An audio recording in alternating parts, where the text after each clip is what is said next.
I pledge allegiance to the flag of the United States of America and to the republic for which it stands, one nation, under God, indivisible, with liberty and justice for all.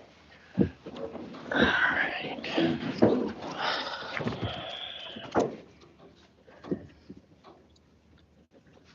Okay, we have item 3, approval of agenda and/or adjustments.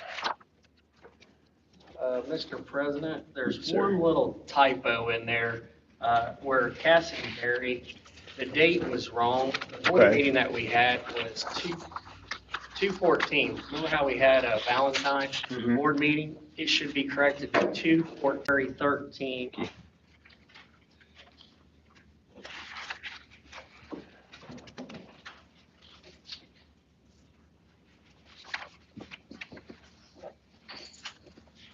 I figured a typo wasn't big of a deal of No. adjustment, but just for you guys to know.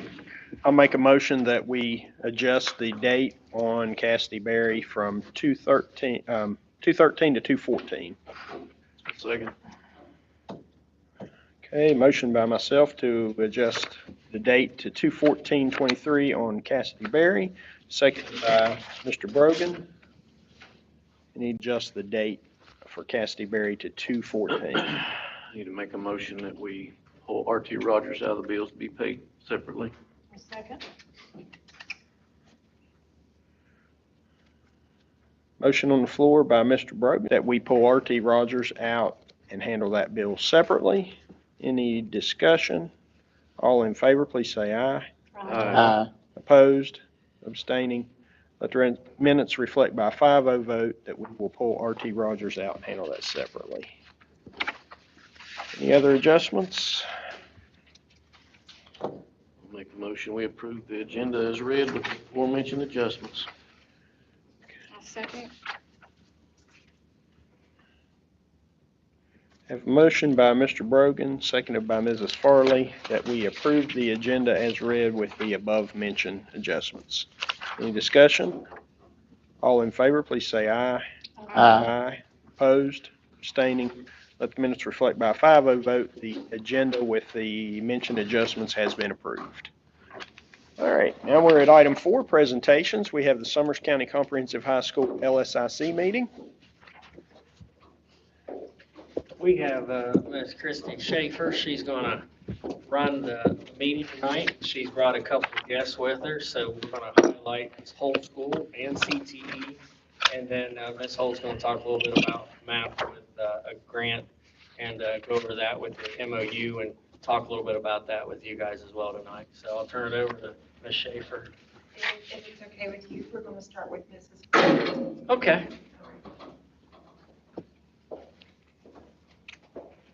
I think I had mentioned it previously in another board meeting. Again, we're a not small, it's actually growing group of educators across West Virginia. We are a first of its kind network in the nation. We're grassroots, teacher-led, PD. We work with each other across the state to develop small changes and things that we think we can fix in our classrooms, things within our control that are budgeted. Currently, what we're working on is a content deep dive for statistics because there's a big push from the state with probability and statistics coming up with these new standards that are out on review. So we've been tasked with teaching ourselves things that we're uncomfortable with. Because a lot of people, if they have a statistics course, they don't get to that. They're uncomfortable with it and it gets pushed to the back burner. So that's what we've been tasked with this spring. We're actually getting ready to meet in June where we will be developing a package for teachers with statistics resources to teach other teachers and to teach students. Because what we've been reading through some of the NCTM books that we've been reading, and of course it makes sense, in order to teach it properly, we need to know more about it than we're going to teach. We need to know it deeper than we're going to teach it. So that's our current focus with it. On the board agenda, you do have an MOU for my continued work with M3T. My portion of it is paid completely by the grant. There is a portion for a LIT, a local improvement team, where I will have one or more people, probably one because I've got one person lined up if this works out, and we will meet once a week to kind of spread this throughout the school, to to start spreading this work and keep this ongoing PD going. So I really hope you all will consider that. It'll be 1 hour a week that we would meet. And then one day per semester, we would like to do an observation where he would go to possibly another school, maybe another county, working with them to observe another classroom. I had the opportunity to do that through M3T this past fall. I got to observe Joe Frost at Woodrow Wilson High School. It was phenomenal to get to watch another teacher teach all day long, not just 15 minutes, but sit in her classroom and watch her interactions with her students. And then she came and observed me. And we look for things that are specific, but sometimes within those conversations, other things come up that really open your eyes. So she had a couple of suggestions that absolutely changed the climate of my classroom. And it was really a wonderful experience, and I'm really looking forward to sharing that with the person that I hopefully have lined up for this. If you all have any questions?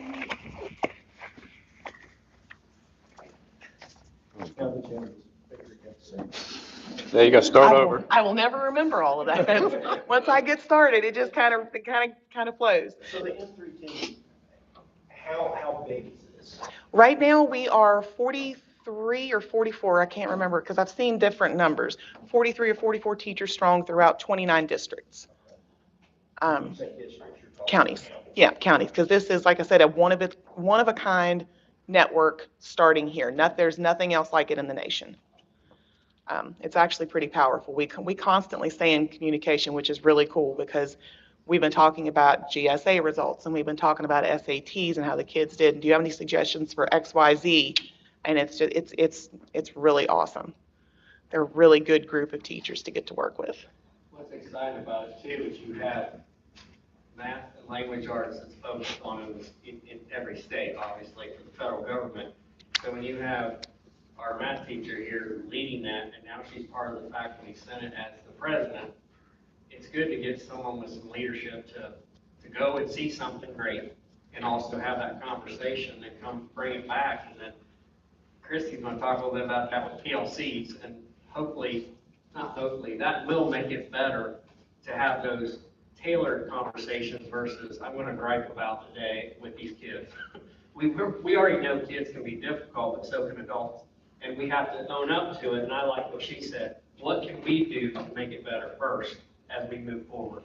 And we promote ourselves as a teacher leadership network because that is one of the goals, is to inspire all of us to take on more leadership roles within our schools. And I definitely have kind of found myself in that position this year. It's been different, but I've really enjoyed it. I really do.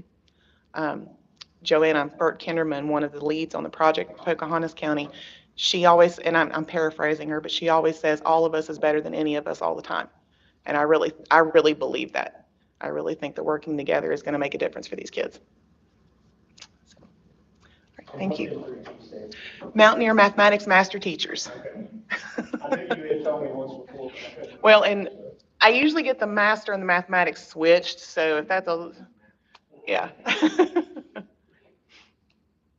right, thank you all. Thank you. Thank you, Mrs. Holt. Hello, I'm Christy Schaefer. I'm the secondary education specialist at Summers County Comprehensive High School. Mr. Hudgens sends his warmest regards and apologizes. He had a family commitment and is not able to make it this evening, so I'm representing Summers County High School along with Thank you. I'm happy to represent.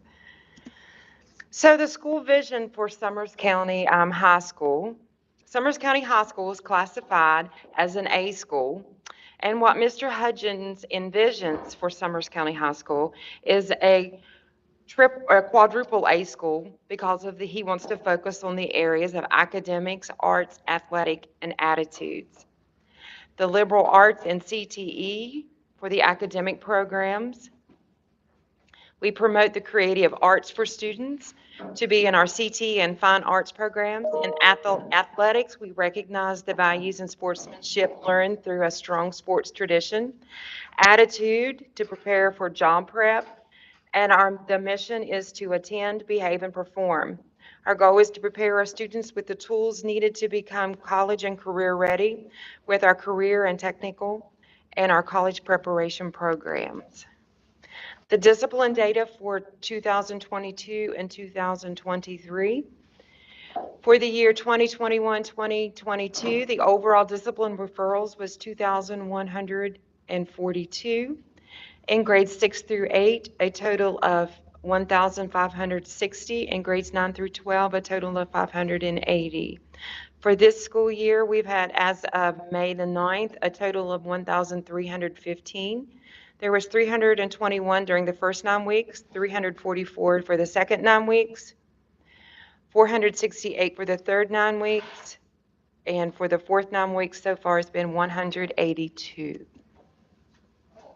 Our academics for our 8th grade, math and English language arts CIA. For our CACIA, which is a computer adaptive assessment, at the beginning of the year for 8th grade ELA, 1% exceeded standards. For mid-year, 2% exceeded standards. 10% at the beginning of the year met standards, 15% mid-year met standards. Partially meet standards beginning of the year, 31%, mid-year 29%. Does not meet standards in 8th grade ELA. 58% does not meet at the beginning of the year and 55% for mid-year. For CACIA math, exceeds standards 0% at the beginning of the year and 3% at mid-year. Meet standards 3% at the beginning of the year, 1% mid-year. Partially meets standards, beginning of the year is 23%, mid-year 24%, does not meet standards 74%, the beginning of the year 71% at the mid-year. And this, when they take this assessment, this is the full year standards. So when they took it at the beginning of the year, they were tested on the standards that were coming up in 8th grade. So they're still working on learning those. 7th grade, in ELA, beginning of the year, exceeds 1%, mid-year 4%, meets at the beginning of the year is 10, mid-year 13, partially meets beginning of the year 27, mid-year 20, does not meet beginning of the year 62, mid-year 63. And in math for 7th grade, exceeds standards at the beginning of the year 3%, mid-year 9%, meets standard beginning of the year 9%, mid-year 8%, partially meets standard beginning of the year 22%, mid-year 36%, does not meet standard beginning of the year 66%, and mid-year 47%. 6th grade, beginning of the year ELA, 1% exceeds standards, mid-year 4% exceeds standards. ELA 6th grade meets standards, 12%, mid-year 24%. Partially meets standards, beginning of the year 20%, mid-year 37%. Does not meet standards, beginning of the year 60%, mid-year 36%. CACIA math exceeds standards, beginning of the year 0, mid-year 0, meets standards, beginning of the year 0, mid-year 0, partially meets 2%, beginning of the year 16, mid-year, does not meet standards 98%, beginning of the year 79%, mid-year. We had several students in social studies for the Regional Social Studies Fair Competition. We had Bailey Richmond, Joshua Reel, Aiden Kohler, Levi Meadows, Ariana Blankenship, and Caitlin Clay. Math Field Day. These are the participants that participated in Math Field Day. We had honors band at West Virginia Tech. Those students who represented Summers County High School for honors band was Amanda Bennett, Logan Osborne, and Grayson Gum. We had 3 winners for the 2023 Golden Horseshoe: Caden Lasley, Morgan Wood, and Bailey Pike. Esports, the Super Smash Brothers finals, they defeated the top team on the East Coast. And those gentlemen are Logan Osborne, Dominic Floria, and AJ Leftrich. Our Young Writers Contest in grades 5 through 6, the Pumpkin Man. The winner was Lucas Lowry from Summers County Comprehensive High School. Grade 7 through 8, Summersville Lake, Ariana Meadows. 9 through 10, Serenity and Ashes, and that was submitted by Isabella Tebolt. Grades 11 and 12, The Backstabber by Isabella Turner. Isabella Tebolt and Isabel Turner attended the West Virginia Young Writers Day at the University of Charleston. Summative assessment testing on March 22nd, the 11th graders took the SAT. On April 25th, the 9th, 10th, and 11th graders took the PSAT, and then the 11th grade did the makeup day for the SAT that day. We're excited about the 9th, 10th, and 11th graders taking the PSAT. That's going to give us some data to look at for those students, which we didn't have this year. So we're excited about that. The general summative assessment is this week. And the NOCTI was April the 20th, and that is the college. And some of the programs that we have here is our dual credit. So we have dual credit classes from Bluefield State. We have early enrollment dual credit classes through Concord University. We have WVU Tech dual credit classes. That's available for students. As soon as my computer catches up. There we go. And we have our career and technical education. We have available for students. We have our early childhood education, electrical technician, agricultural science, ProStart, carpentry, graphic design, and therapeutic services. We have our graphic design, our Bobcat Media, and who Bobcat Media, who we are. Bobcat Media is a simulated workplace including students enrolled in SCHS's graphic design program, and what they do is photography, photo editing and design, posters and banners, laser engraving, and logo designs. And they do take custom orders. The required courses for that. There are 2 years, first semester. The required course is Fundamentals of Illustration. The second semester is Illustration, year 2. First semester is Fundamentals of Graphic Design. Second semester is Graphic Design Applications. A 2-year graphic design program by Mrs. Weichel.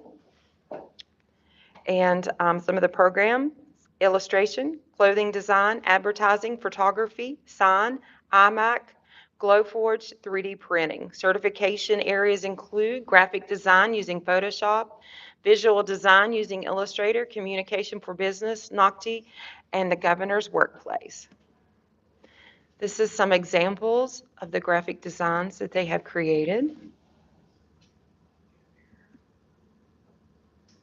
Some of the photos that they have created in the graphic design classes. There's more examples. Then their graphic design NOCTI scores. Let me put on my glasses so that I can see that. You want to speak on that? Yeah, if you don't mind. No, you come right on. Jump in. We just took this, the NOCTI test not too long ago, and it covers their occupational knowledge in whatever program it is. I don't know if he put in a slide for each one of these, but what you're looking at. He did. Oh, he did? Okay. The first one is a pre-test, which we took back in, probably October. And the blue is the post-test, which we just have taken.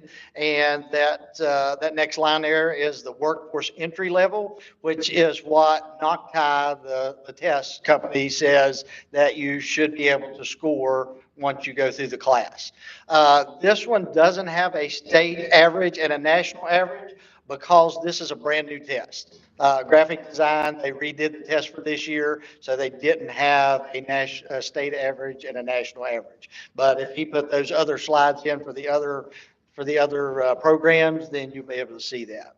So, Mr. Pack, if we're reading that, you're saying that that our kids should score at least at the workforce level or higher, is the goal. Yes, that is the goal. Okay, Mhm. so basically that was a good score considering it's brand new, pretty much at the workforce level. Yes, and that every student that scores at the workforce level, NOCTI sends us a certificate to give them that says you have made this level that, and you have achieved what we wanted you to achieve. So those kids can take that to an employer if, once they graduate, they can say, here's my resume, basically, I've done X. Absolutely, that's part of their portfolio. Okay. Then we have our Pro Start program. Pro Start Restaurant Management Program of study focuses on the skills needed for successful employment in a restaurant environment, but has applicability for students interested in culinary nutrition, dietary services, and child nutrition services. Pro Start curriculum integrates performance-based learning with academics, entrepreneurship, and technology skills to prepare students for successful employment in the 21st century. Then the certifications available through Pro Start, ServSafe, food handler, first aid, CPR, and AED. These are the courses required for Pro Start. Here's some pictures. So you can see all of them on this. They have a state average and a national average. But you can see on their post-test that they scored above what the workforce entry-level score is supposed to be.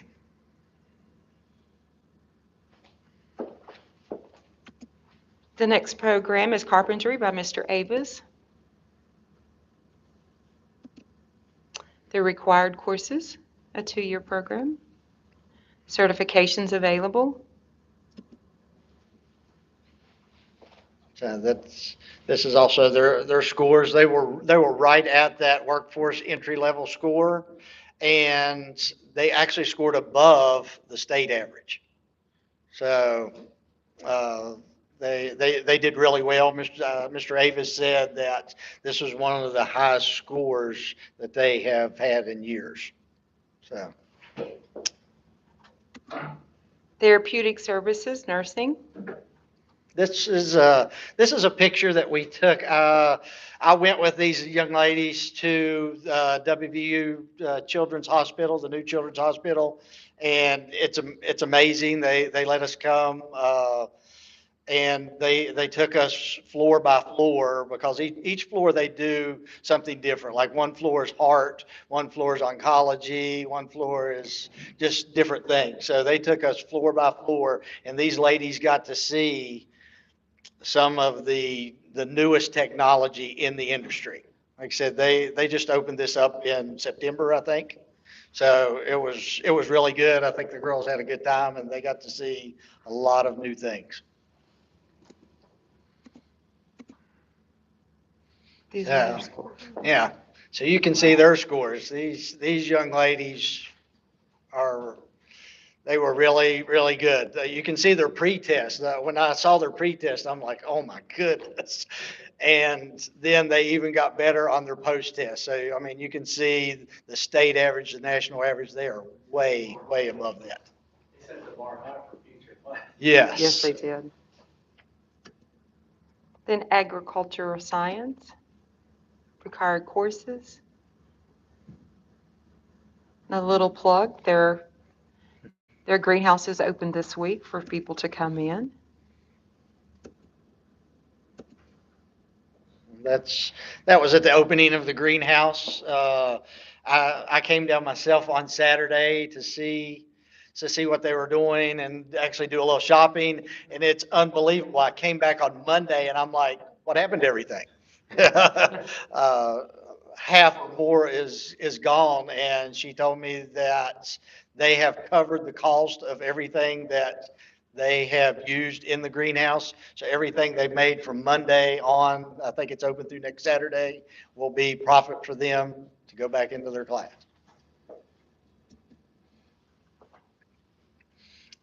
You can see there's actually 2 different classes in the agriculture, the plants and the natural resources. But you can see that they did very well in both of them. They were above the state average, national average, and that workforce level. Electrical technician.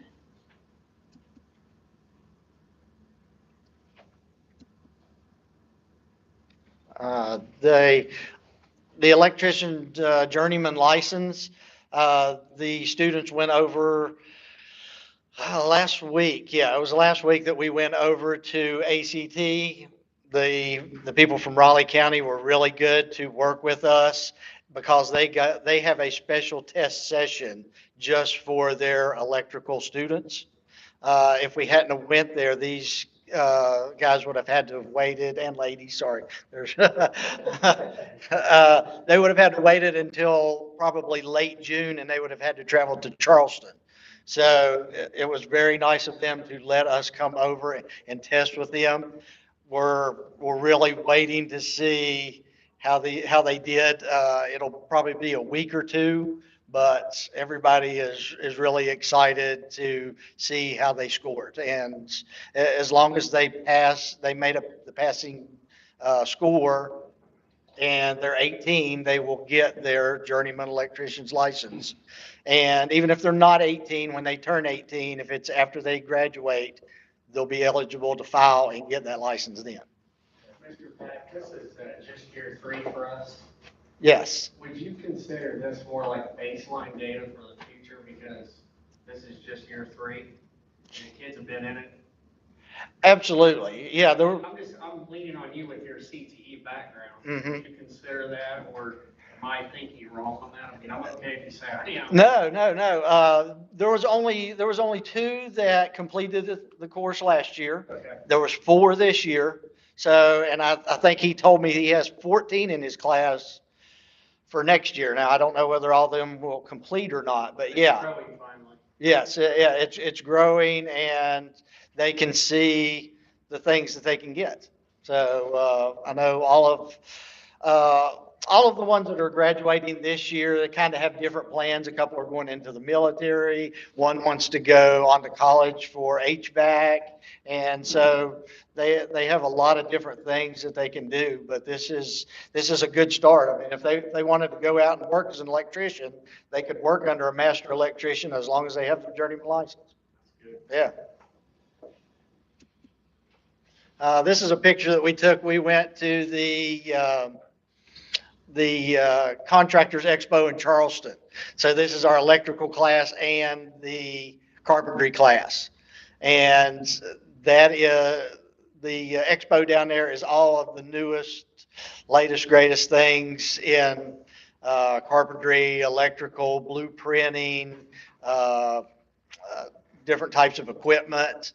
So it's a really good thing for the students to see. They can see the equipment and stuff that they may have to be running in the future and see how that technology is progressing. And I mean, I'm sure they saw a lot of things that we don't have here. I mean, schools just can't have the type of equipment that's coming out, but they got to see it and talk to a lot of different companies, tons of different companies down there. They made a lot of contacts, got a lot of numbers and cards, so it was really good.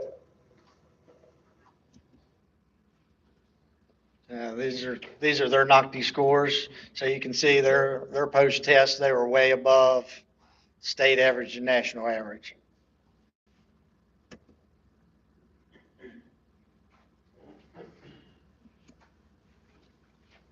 Our careers and education students.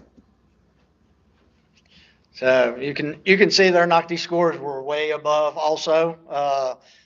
They also did really well. They were above the state and national average on their pre-test, but they also got better with their post-test scores. They've been working at Hinton area, getting in, I think they have to have 150 hours that they work with other teachers. I think Ms. Rhodes told me last Friday they took their AIDS test to be a school aide. So.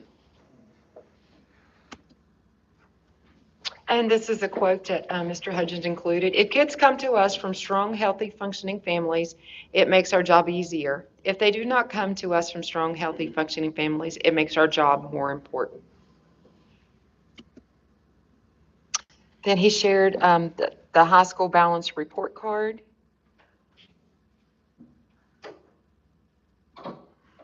Our school wish list, some of the wishes for Summers County High School's math and science teachers, a full-time interventionist for reading and math, CTE expansion, classroom management PD for staff, character education PD for staff, and a program for students, comprehensive school-wide counseling program, physical education teacher, driver's education teacher, school counselor, and additional custodian for whenever they add the new addition on.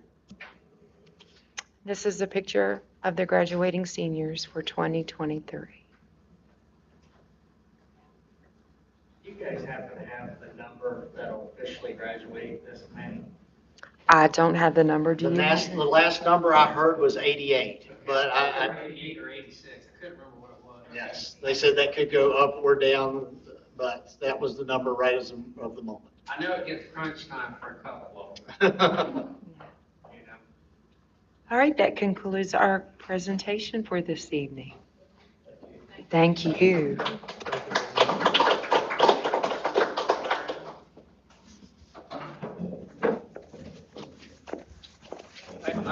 I would think you guys Thank would you. want to ask Ms. Schaefer one question. We try to grow our own, but ask her if she has her principal certificate yet. I am starting to look for my business certificate. We're kind of wearing her down in the central office. That's called not bullying, it's called peer pressure in a nice way. We think a lot of her, and she's done a great job since she's come out to this building. People are looking at her guidance. She's gotten into the data. She's worked with, I call the Brady Bunch, Cindy, Greg, and Susie, and those four individuals working together. We even asked the State Department, can we expedite the certificate for her? And they said, no, but we see that she is a good one. So even the state, when they came and did the visit, because this has been designated as a CSI school, they see good leadership from her. But I just wanted to thank you for doing this tonight. And Mr. Pack, Ms. Hudson, are you doing anything with community schools tonight, since you work at this building? Well, it's all LSIC. I would think we'd want to say something positive about community schools. And you're never scared to talk. You mind giving them a quick update on community schools? Oh, my goodness. Come on, you can. She gives out prom dresses. This woman, I watched her give out prom dresses for kids who needed that. And I'm telling you, from my point of view as a father of two daughters, if I knew my kid was struggling or if my family was struggling, I would want Susie Hudson to influence my two daughters because she does a wonderful job. And I can say that with a straight face because I know you and I banter with one another. But to see her help students get a prom dress and go to prom and to be a mom for these kids, I'm telling you, this community school stuff's pretty good. I think you should talk a little bit about it because you've done a wonderful job. Thank you, Mr. Warble. Yeah, for prom, we did have some students that needed some support. And I posted a flyer on the bathroom mirror, and I have them around the school that said, if you need something for the prom, just come by the CIS office or room, and I'll see what I can do. So I probably had around maybe, and I'm including the males as well. We probably had 12 that we dressed for the prom. Our donations came from different people. We had some that just went to some stores and got the dresses for us and brought to my house. And I probably had 8 of those, which was touching. I didn't know they were going to do that. They brought it to the house, and then I brought them to school and hung them up. And I had one that wanted to take care of just one male, and he wanted a suit to wear. So he was dressed by Hinton Floral, and the cost was taken care of. But our girls had a wonderful time. Even up to Friday, I was in Dunbar, and I got a message that there was one girl that still needed a dress. Now, folks, this is Friday. Saturday is the prom. So I'm thinking, oh, I'm going to be in a jam here. But on the way home, Joy Bowling and Larry and I were talking, and I said, I think I can find something for her. So we got back, and I made some connections, and I sent a message to the mother and said, I can pick her up in the morning. We came on Saturdays and tried dresses on. One funny thing, because I'm not in my youth or anything, and I have. We need to. I just want to clarify that. So, When she leaves the county, we call it a silver alert. yeah, they do. But the point of it is, so I came down one Saturday and it was just a student and she really needed a dress. So I had this beautiful blue dress. And so I said, you take this into this restroom and you try it on and come out. So she came back. Man, it was like, it didn't fit right, but I couldn't figure it out. And so I took a picture of it, and what can we do? So I thought, okay, no problem. I'll call the seamstress that I know, and she'll give me some ideas on how to fix it. And I did. And she said, maybe you could get like a clip. Well, I got a clip. I went to Beckley and got a clip. I got several things that I thought would work. So I came back, and I was so excited, and picked up their shoes and picked up stuff. So I was so excited that I had this plan. And one of the teachers came down. I said, look at this beautiful dress, but it just doesn't fit right in the back. And she said, I showed her the picture, and she said, Susie, it's not right because it's not right in the front. She had it crisscrossed in the front. Should have been crisscrossed in the back. So it was an easy fix, and it fit perfectly. Like I said, I don't think I've worn very many prom dresses, and maybe I should, but it fit perfectly, and it was just it was heartwarming. Well, I'm glad you shared that because I don't think many people know that, and I really think Susie embraces at the secondary level, like you saw at the elementary level. Everybody has a place. And I don't think people understand that, but that quote that was up there fits perfectly with what people are doing to help our children out, because going to prom is nothing to a lot of people, but it's something to others. Our kids. And for her to do that, I'd be in the same category because my two daughters are now grown, but if it's coming up with dresses and all that, I let my wife take care of that. But if these kids don't have a mother like my kids do, Susie is a great supplement to make sure these kids get taken care of. And I wanted her to tell that. I know it puts you on the spot, but That's okay. you do a hell of a job for these kids, and I'm really proud of you and what you've been able to do, even without a dog like Larry has. You get to make sure these kids are taken care of in many ways, and they see a woman with her way of modeling the behavior of how to take care of others. And I don't think everybody understands how empathy works and taking care of others. And those kids will never forget that. They just never will. So thank you for doing that. You're welcome, but I need to share one more thing, Mr. Warble. And one more dress that I had, that's great. It was great. It really was. It looked great on the student. And I promise you, had we not had the dress and I didn't get the shoes, she wouldn't have gone to the prom. So it was kind of one of those little spaghetti straps. Now, I know about those things. So, and I thought she probably needs a little shawl of some sort, something. So I looked around, I went back shopping again, and looked at all that. I even went to thrift stores and stuff, but I couldn't find a little something just to go over it. So I looked in my closet, and I had a little short black, thing, that kind of little coat-like thing that went over it. And I brought it to school, and I said, now you take a look at it. We put it with the dress. And I said, I didn't tell her it was mine. And I said, take a look at it and see if this is something that you'd want to wear. And of course, she was grateful for anything. She said, well, I think that'll look just fine, Miss Hudson. So again, I had the teachers I work with here are very honest. So they saw her in that little jacket. And one said, that looks like an old teacher's jacket. That'd be me, my jacket, old teacher. So I said, okay, You don't want to wear the jacket, that's fine, you don't have to, but it's there if you want it. So it was a wonderful experience, and I'm glad that I could share that with you. And it's the real things, it really is, just to be able to see them excited over such small things as that. But thank you for letting me share.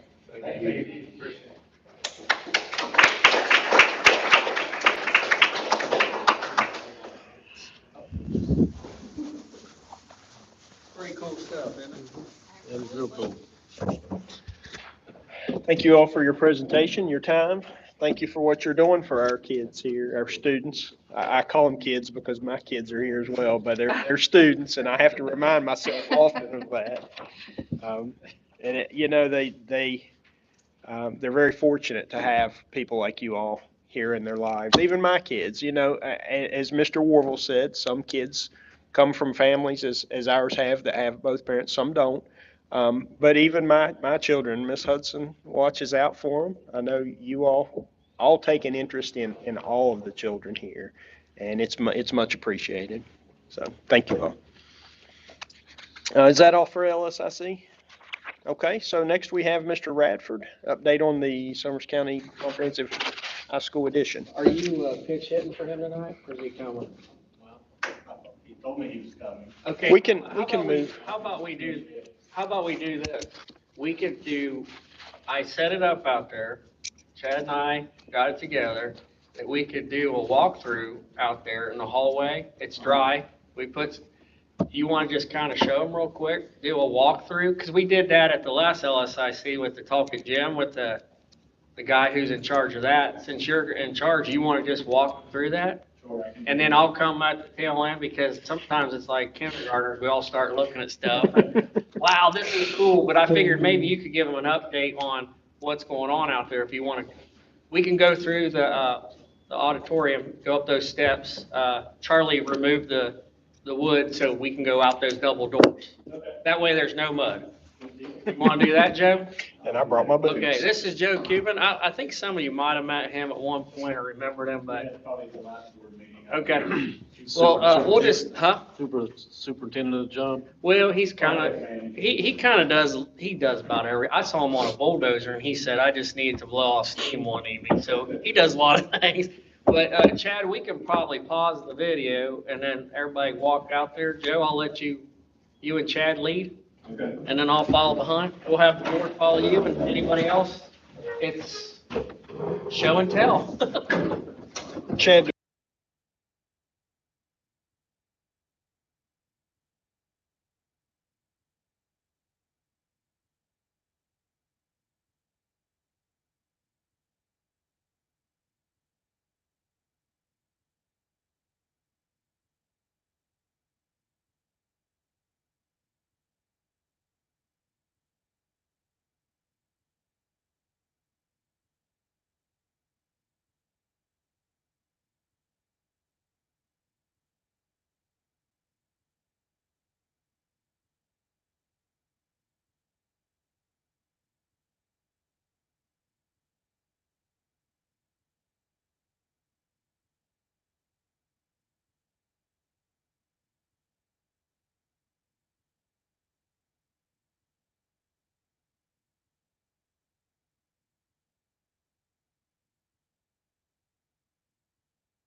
questions for Mr. Radford here regarding the addition that haven't been asked outside?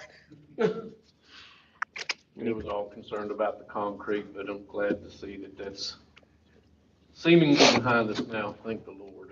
Yes, sir. Well, we are too. I All right. apologize. I told the superintendent that I'm sorry I was late. I thought we were at 6, and he said, well, I actually got started a bit late. Yeah, a little bit early.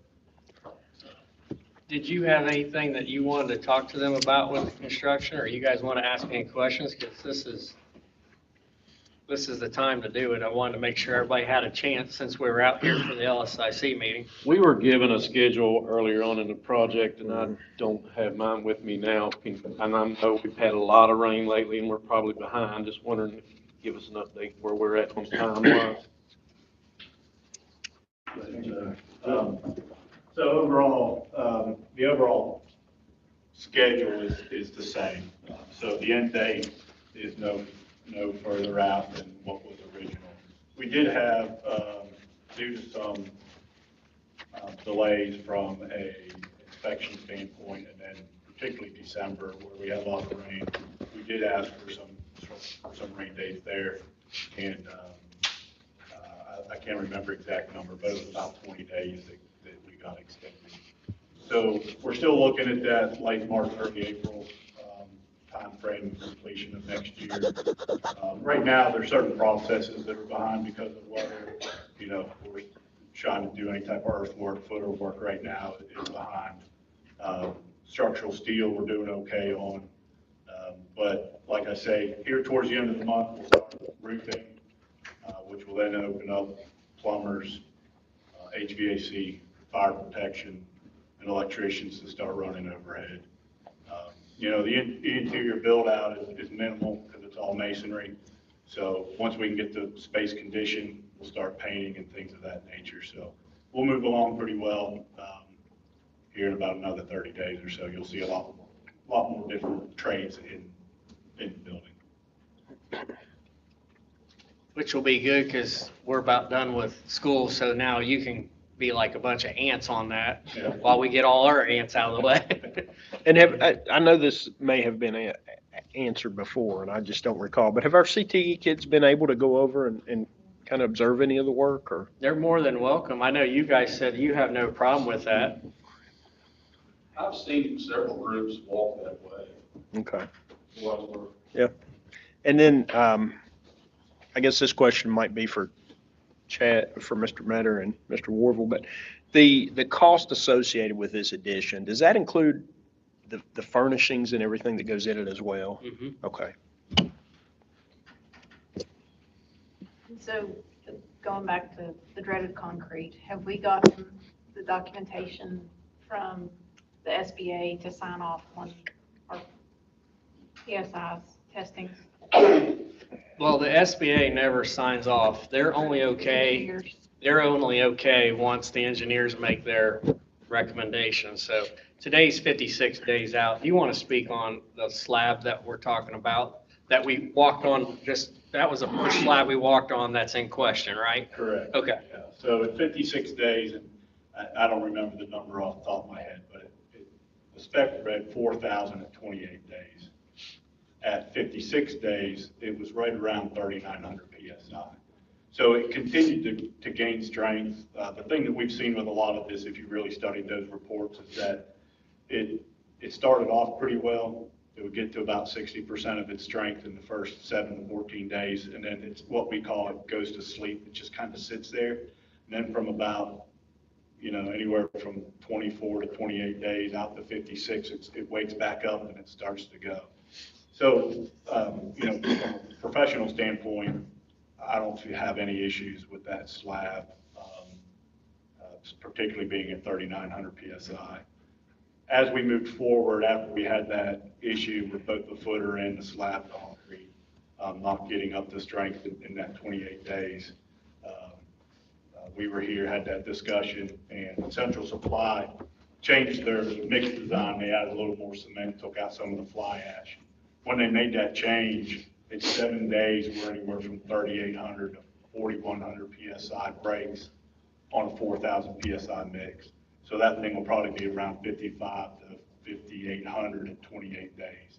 So that strength factor of the concrete has eliminated itself through that little change in the mix design. And which test are you checking that with? That's, Is that the hammer? No, that's the actual compression test, test, yeah. okay. Yep. And to speak on that language stuff, I know that McKinley has drafted some items that's kind of making it through the process now. Really, it's kind of some additional warranty that we would provide for that first slab area that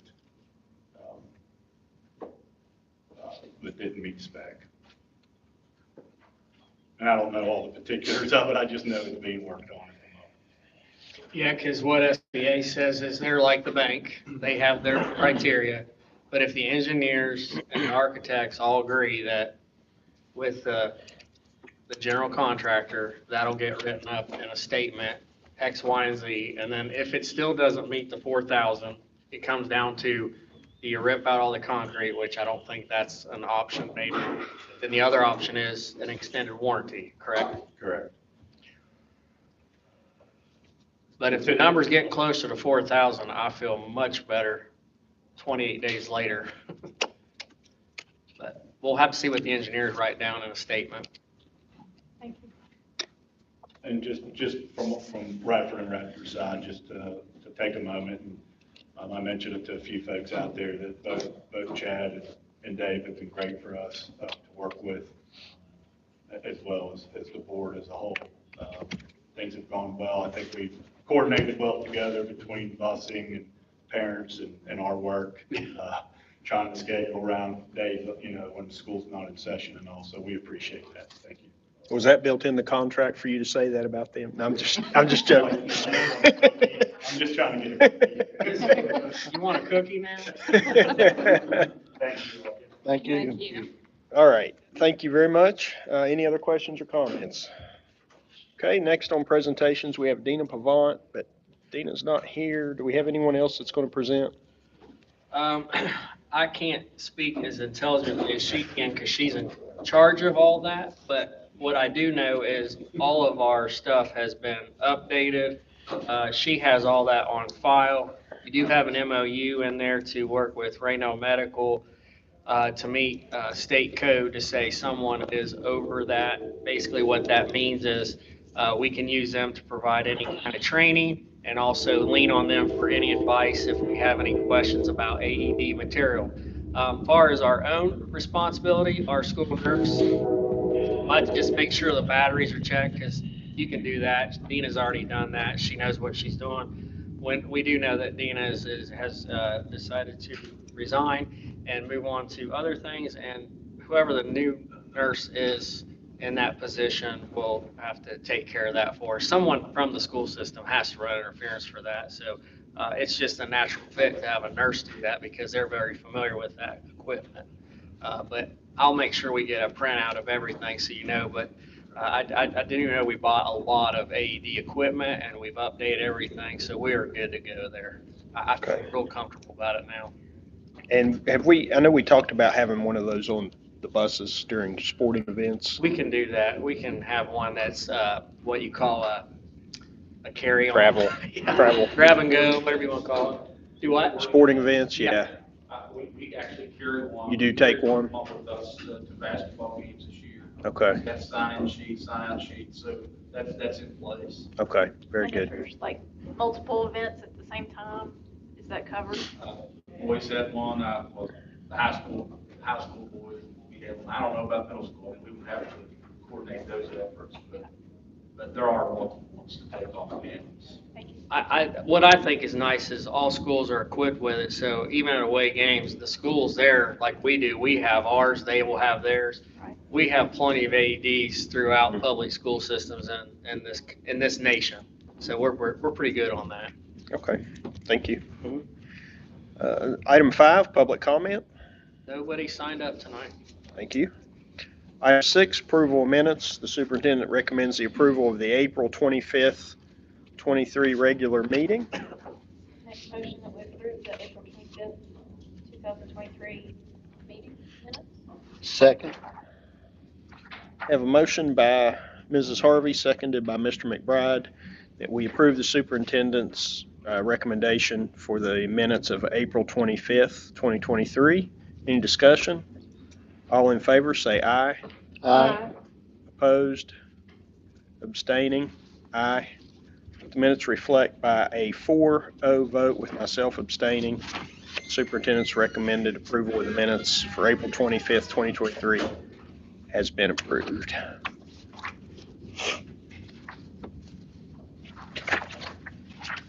All right, time for approval of bills.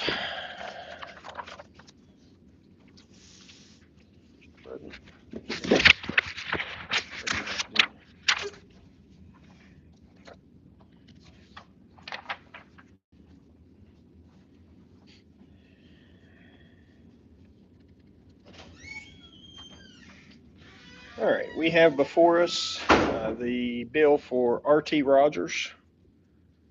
I'll make a motion, we pay R.T. Rogers. I'll second. Have a motion by Mr. McBride, seconded by Mrs. Farley, that we approve the payment of R.T. Rogers' bill. Any discussion? All in favor, please say aye. Aye. Opposed? Abstaining? Let the minutes reflect by a 4-0 vote with Mr. Brogan recusing himself that R.T. Rogers' bill has been approved for payment.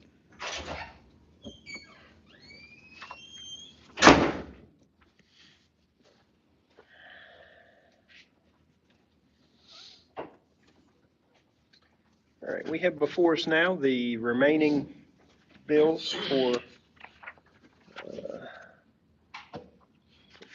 the superintendent's recommendation.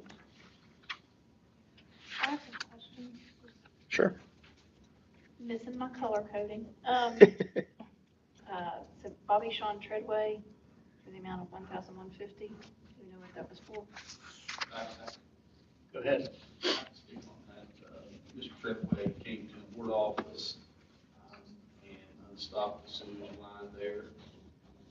Ran a camera to determine what our next steps are.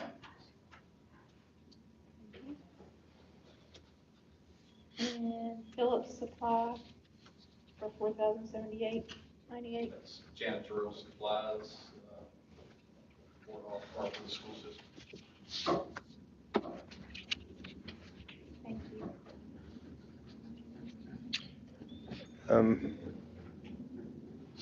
So I was going to ask about the Prince management we have here.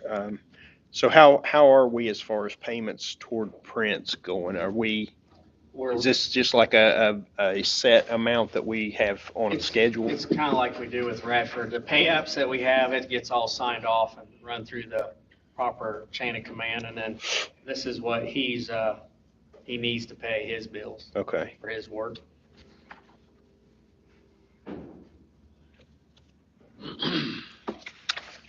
Any other questions? I'll make a motion, we pay the bills. I'll second. Have a motion by Mr. Brogan, seconded by Mrs. Farley, that we pay the remaining bills. Any further discussion? All in favor, please say aye. Aye. Opposed? Abstaining? Let the minutes reflect by a 5-0 vote, the remaining bills have been approved for payment. Item 8, approval transfers and supplements. I know you're the new kid on the block. You got any info you can share on this? You want to at least see it?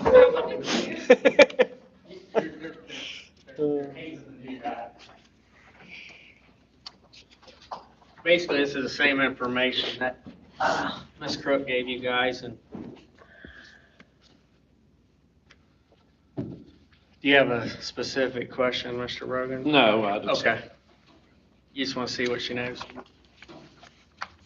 Is this what Lauren went over with us? This is what Lauren Yes. submitted the last one. It just wasn't on there for approval, so this is just your forget. Every- I have not made any budget. No, that's what I was going to let you know, that everything that we've worked on together before Lauren left. Nothing has changed. It's just been for your information.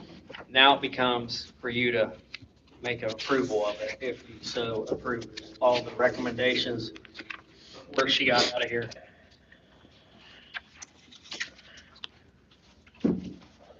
I'll make a motion that we approve the transfers and supplements. Second.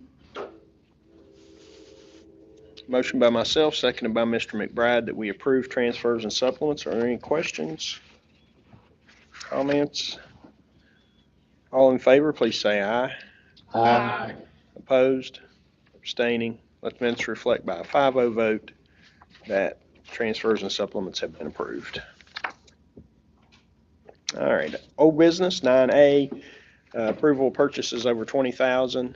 The first one was for Trafera, 200 Chromebooks for 3rd and 8th grade, $71,800. So this is cleared up. I was just concerned when I saw it on the last agenda, it had Amazon down. Yeah, I can see that. So when you sent us the email with the update, That makes that cleared it sense? up. Okay. Because Okay. I recall, as I think I mentioned to you, I recalled the warranty and how one of my children had a laptop that was not functioning, and rather than repair it, it was just replaced. So I just wanted to make sure we were getting the same warranty, but it sounds like this is the same company, so. It is. Okay. And that's from Gear Up Title I, the funding source. That between the two funding sources as we yell over a train. Right. Do I have a motion to approve the purchase for Trafera? I'll make a motion. Have a motion by Mr. McBride, seconded by Mrs. Harvey, that we approve the purchase over $20,000 for Trafera for 200 Chromebooks at $71,800. Any further discussion? All in favor, please say aye. Aye. Opposed? Abstaining? Let the minutes reflect by a 5-0 vote that the purchase for Trafera 200 Chromebooks for $71,800 has been approved. Discussion or possible action to approve the following policy. We have policy 5E, Roman numeral 5E6, the wellness policy.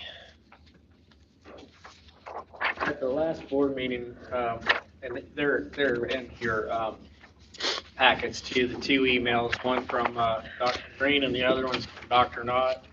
Both people internal with the school system. They're both here tonight too, but this wellness has definitely been put out. You've had comments. The next question is, how do you want to proceed with this policy? You want to make said changes? You want to give it back to Trey to take this information and try to feed in comments? I'd like to make a suggestion, Okay. and if everybody agrees, maybe go that direction, but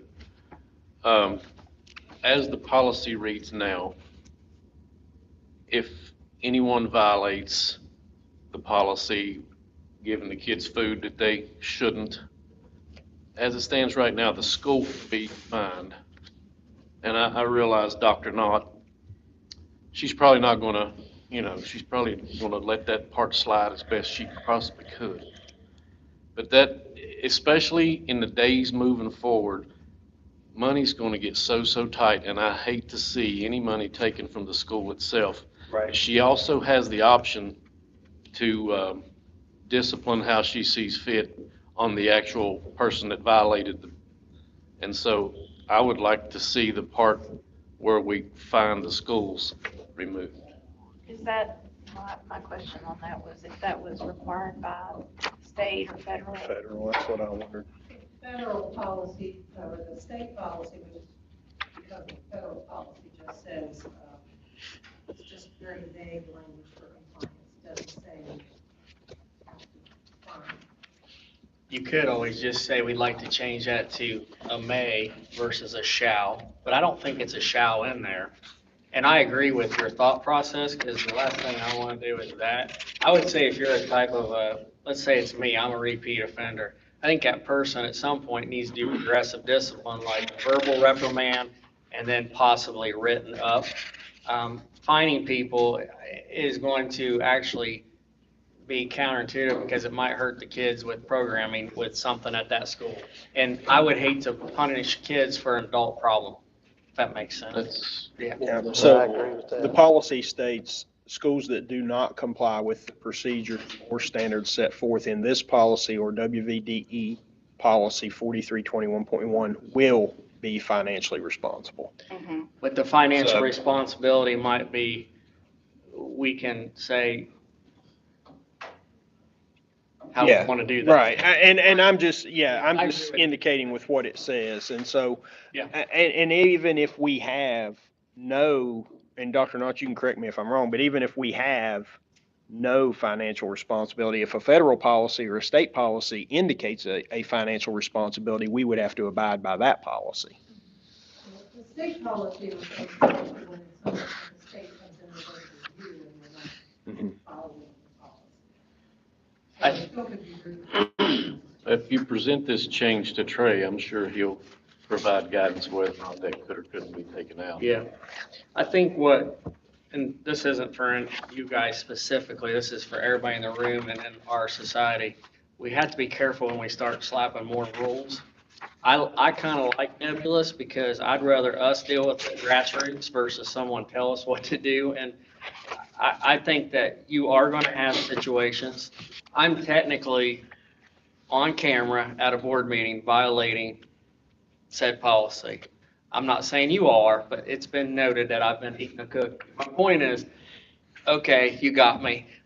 We're not doing it, and it's not pervasive, but we do have situations where we have celebrations, we do have banquets, we do that. I think the whole thing is during school hours, we have to focus on the school hour time, because I guarantee you, all of us violate the health policy when it comes to an athletic event. All you have to do is go open up the concessions, and I don't think that Mr. Metter would disagree with the more butter and salt you put on popcorn, the more it sells and the more drinks you sell. I'm not trying to be a jerk. I'm just saying, I'm being real with our society. We have to be careful when we go down that road of nailing people to the cross for everything. And I'm not the food Nazi either. I want to make sure we work with people. And on the other side, I want to recognize that Dr. Knott's point was very well taken, that I think she said 49th in the nation for obesity Yep. rates. I mean, it's nothing we can ignore, No. but I just don't want to punish the school for it. I would say during school hours, we do not compete with the federal government or the state because that's the spirit of the law. And what you just said with her documentation, we do a good job of trying to get kids active and tell them in health class and all that. But let's be honest, when it's after school hours and things of that nature happen with snacks or kids pack a lunch, they're allowed to have that freedom too in our society. The difference is some of the kids think that they can just give it out to everybody, and that becomes a problem. So we have to be careful on how we work that out with our kids. But I just want to keep it more nebulous than really tight to the screws to people, because I can see how this could just put no pun intended, a bad taste in our mouth. I hate to say it. There was one other question I had. I'd written a note to myself. For the wellness team, who makes up the wellness team right now, Dr. Knott? There are representatives, each school right now has a wellness team, and the county wellness team is a representative from each school. Okay, is that an employee at the school, a teacher, It could also be parents. a parent? students, community members. And didn't you guys, before I got here, you said you moved it to one meeting because it wasn't as well attended, like doing it countywide versus each school? Or am I saying that wrong? It's still that each school has county wellness. Is it not as well But attended, The or? requirement is from the state level, just that the county have wellness. Okay. Could we rewrite the policy then to state that for just that section for our wellness team to be a person from each school to comprise that, as opposed to each school having a wellness team if that's not necessary? What's the federal government say about that, Dr. Knott? The policy just says that the county has to have a team. Okay. What's your all's thoughts on that? is to have a representative from each. I mean, based on the comments that were provided and then Dr. Knott's responses, I think that there's room to adjust some of these, like the wellness committee and the fundraising. Fundraising, I wrote some notes for that also. And it sounds like there's room for the non-compliance to be redressed. Is that should we? Well, what we can do is give it back to Trey and I can tell him what you all said. And then we can wordsmith it and just put it out for comment. It's not like we have to do any action tonight. If you feel like we're still on that scratchy, itchy point right now, because nobody feels comfortable with right now with moving forward. But I'm hearing you guys feel more comfortable going back to Trey and Dr. Knott and I can address these issues. How's that sound? That sounds good. Okay. Sounds good. There we go. So the policy though, is it's written, and I've kind of looked through it a couple times. So if anyone's read it otherwise, let me know. But it's geared toward school hours. Yes. Is that correct? It is. So, because I know at one point, and it could have been in one of the wellness committee meetings, I don't recall when it took place, but we talked about, that was the one thing that kind of caught me off guard is, well, you can't sell soda. And this is indicating you can't sell soda at sporting events and what have you. And so I think that, that's something we have to take into consideration. This is only during school hours. Mhm. It's not for an after-school activity or, if there's a celebration of some sort outside of school hours, this would not apply to it. And just to give you, and I don't want to belabor this point, but when we have an after-school sponsored activity, like a grant that we're going to get for 21st Century, there is provision to provide a hot meal. We provide said hot meal, even though it's after school, after hours, that's still a school-sponsored event. That's different. That has to be part of this policy. Right. But if it's just an athletic, I hate to say like just an athletic event, but if you have a baseball game tonight, we can sell hot dogs, nachos and chips and candy bars and Yeah, because like you said, we don't want to put put ourselves too tight in okay. Okay. All right, so we will leave that one So on review. we'll make a motion. Um, to I have think you Trey- need to do that. Yeah, so I'll make a motion to put the policy back with our attorney to address the comments regarding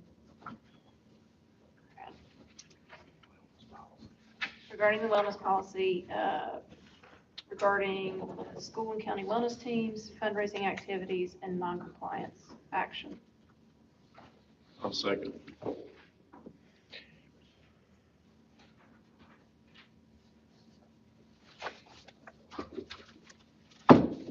Okay, so we have a motion on the floor by Mrs. Harvey, seconded by Mr. Brogan, and I'm going to try to get this right, so let me know if I don't. This is to put policy Roman numeral 4-E-6 wellness policy back in the hands of our attorney to address comments and concerns regarding county wellness teams, fundraising activities, and noncompliance. Okay.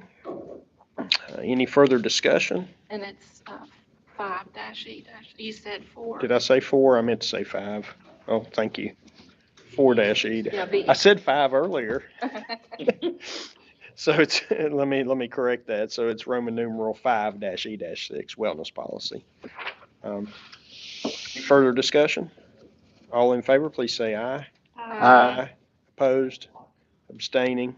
Let the record reflect by a 5-0 vote that the wellness policy, Roman numeral 5-E-6, will go back to the attorney for editing regarding county wellness teams, fundraising, and noncompliance.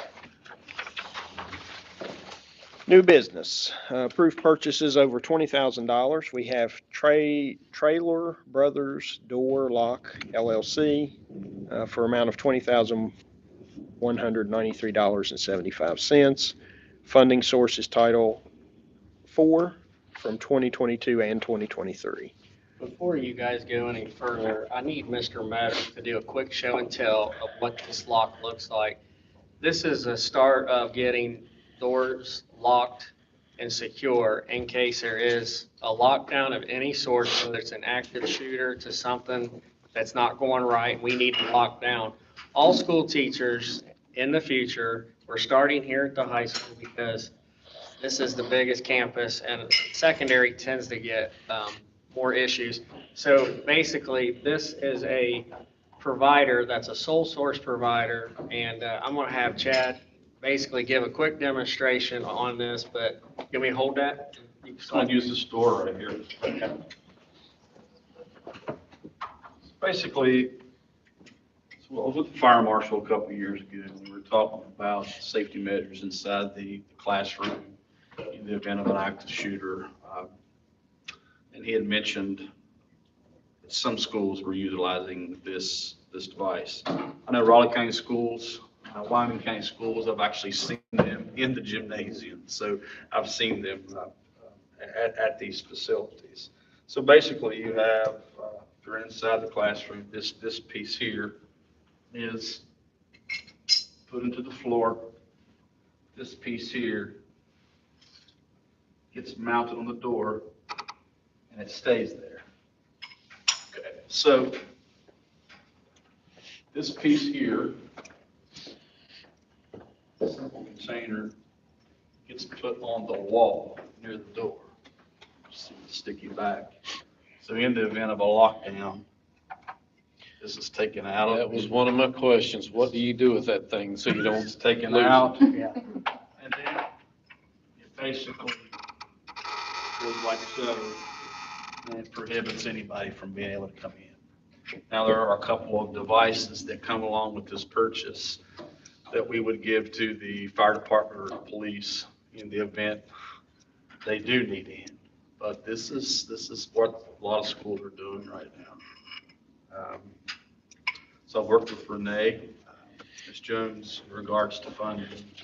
She can talk to you about that. But part of that amount of money is for, I think, 177 of these devices. And what I did, I took the schematic of the school, I gave it to a lady by the name of Chris Ahern with the Night Lock Company, and she looked at the whole entire campus. I think 135 of these would include installation. The other devices would be installed at a later date once the addition is secured. Since then, this is not really on a similar topic. Summers County or ARH Hospitals has agreed to purchase all of these devices for all of Talcott Elementary. So what I'm hoping is once we get the installation started here, that our team would be able to simply watch and then install the rest of these devices for the new build as well as our other elementaries when that takes place. So you're saying Night Lock, the company, is actually doing the installs? For the current campus, yes. But we might have a couple of Was that- maintenance guys watch how they do it. Well, I watched the video today. Yeah. And that is certainly not rocket science. It isn't. For $60, it's eating me alive, I'm not gonna lie. So if we can reduce some of that, I would love to see it. Well, the way we're reducing it is using federal dollars under the Title IV funding, and that puts a big dent in it. And we need to start securing the buildings much better than we currently are. No, I Yeah. don't disagree Yeah. at all, just. Yep. Installs need to Because be sadly, cheaper. that's the state of the world right now, sadly. Thank you, Mr. Metter, for that Vanna White presentation. Yeah, that little plastic box is definitely something I had on my mind. I was like, man, if you're gonna have something like this, you gotta know where the red piece is. It can't just be laying on a desk or in a drawer somewhere. Good. I could say, Mr. Brogan, it's scary you and I think alike, because I was like the same thing. That, if that device is missing, It's useless. it's useless, yep. You're right. So was this purchase, well, over 50,000 is the bid level, right? Well, 20. this is a, 20. the reason why we're going with this Our company is approval. they're a sole provider. They have a sole source letter that this is their piece of equipment that they own. No other company has this, so we can go with them as a sole source provider. Mr. Matter received I have the letter, the documentation. But I can provide that if needed. And the box that you showed, which is great, that is just right there. How do you secure it? Yeah. I was thinking the same thing. Well, we're gonna see what other schools, since they've used them, they might have a better mousetrap with it. They might say, well, we have our carpentry class make a little box that we, because that is plastic. I'm just going by what I've seen in other schools, which is basically a gym locker room and a gym lobby. They were beside the door. Oh, what? We certainly can look into securing them more. I'm sorry, you said a gym. Yeah, I've seen these boxes at other schools. I've seen them like at Shady Spring High School. There's one near the gym exit. At Wyoming East, there's one in the locker room right beside the door. And I'm just curious, I mean, we had the vape detectors put in and then soon after had to put cages around them. Yeah. That was my concern as well. I just would be worried that that could disappear from the box, and it could be weeks or even months before it was realized that it's not in there. And if we realize it's not in there in a time when we really need it. So that would be my only concern with Yeah, I was something we need to think about down the road. just off the top of my head real quick, I was thinking about doing something where it's on the bottom of the door, strapped in there, so it can't go anywhere other than slid down in, but we'll have to figure that out. I'll just look at it. I want Or to see what even- other schools are doing. Even attached to the teacher's desk, maybe? Yeah, we'll figure something out. There's no rhyme or reason to it. It's just whatever we think that's Mhm. best. So, The backup plan is the cut hose from the fire department. The fire marshal at the state level doesn't like it, but our police officers and the county sheriff's department likes it. When you take a fire hose and you cut it this much and you slide it, you can't open a door because that just will not allow it to open. That's another way to have a backup plan. And that's in a lot of I think you can, is that door like that right there? That one there. Can you see? Yeah, it's like this one. If you slide a fire hose on this, it's not going to open. The fire marshal hates that, so you just put it in a drawer. But I'd rather get mad at the fire marshal than go to the funeral. Don't get me wrong, I think this is a wonderful thing, and we need to do all we can to protect our kids. I think there's glitches that we need to look at, so. Sure. And so partially will be funded through Title IV. The other funds are coming from county. It will all be funded out of Yeah. Title IV, out of fiscal year 22 funds. Gotcha. And fiscal year 23 funds. Okay. And it's under the Safe and Healthy Schools section of Title IV. Perfect. Thank No you. county funds, all federal. Great. All right, so we have before us a purchase over $20,000 for Taylor Brothers door lock for $20,193.75. Do I have a motion? Make a motion that we purchase the night lock devices Second. and install shorts. Okay, we have a motion on the floor by Mrs. Harvey, seconded by Mr. McBride, to approve the purchase for the nightstand devices and the install. Any further discussion? All in favor, please say aye. Aye. Opposed, abstaining. Let the minutes reflect by a 5-0 vote that the purchase over $20,000 has been approved. Discussion or possible action to approve, is this out of state or overnight? This is overnight and out of state, right? Yes. Just out of state. Out of state. So discussion or possible action to approve out-of-state trip for Talcott Elementary to Mill Mountain Zoo on May 26th.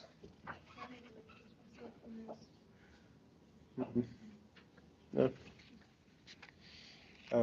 I'll make a motion that we approve the Talkett out-of-state trip to Mill Mountain Zoo for May 26, 2023. I'll second. Motion on the floor by myself, seconded by Mrs. Farley to approve the Talcott Elementary Mill Mountain Zoo trip on May 26, 2023. Any further discussion? All in favor, please say aye. Aye. Opposed? Abstaining? Let the minutes reflect by a 5-0 vote that the Talcott Elementary Mill Mountain Zoo May 26, 2023 out-of-state trip has been approved. Discussion or possible action regarding approval of the MOU with Summers County Board of Education and the Summers County Health Center. And they're going to oversee the defibrillator device program.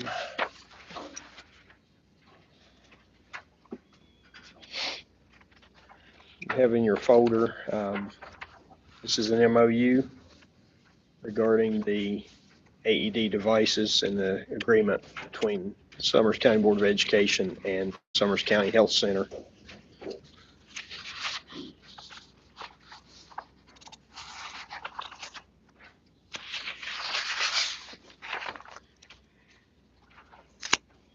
Is this in addition to the MOU that we do annually, that we will be doing annually? Yeah.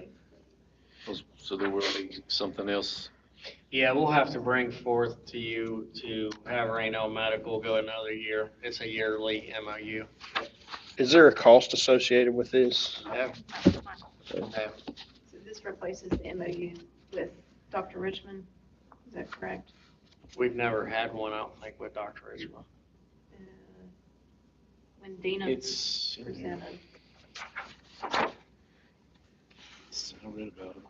well, when Dina presented back in January, Oh, when she said she could work with him? well, he served as our medical director, and there was,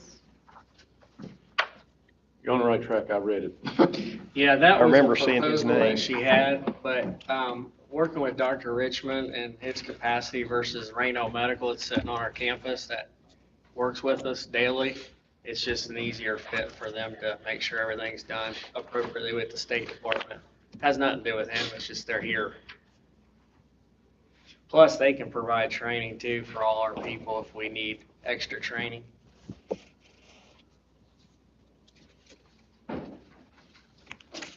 So we didn't sign MOU with him then? No, because you've never had an MOU. Okay. Oh, In front of you, this was, I wasn't here for that meeting. so who served as our medical director before then? nobody served as a medical director. So we've not had one. We used for- our school nurses to do that.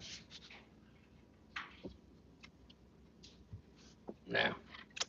It was our school nurses who took care of it. As we move forward with legislation and more laws keep getting added, I can't tell you, I think this came into, I'd have to look in here, let me see. I think it came in 2020 or 2021 when they made that.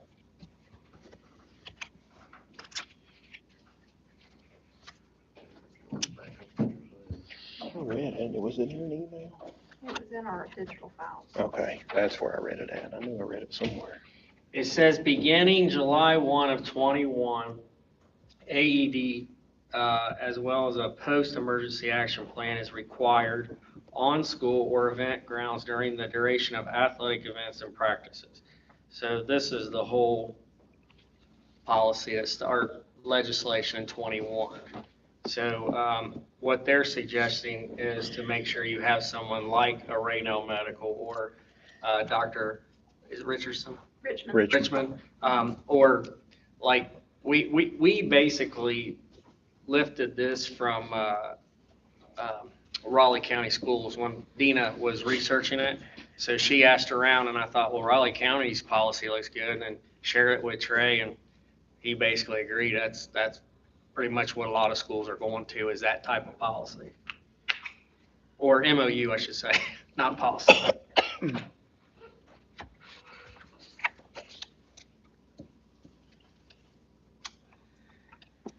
Okay. Do we have a motion? I'll make a motion, we approve the MOA with Reno Medical Team. Have a second? I'll second.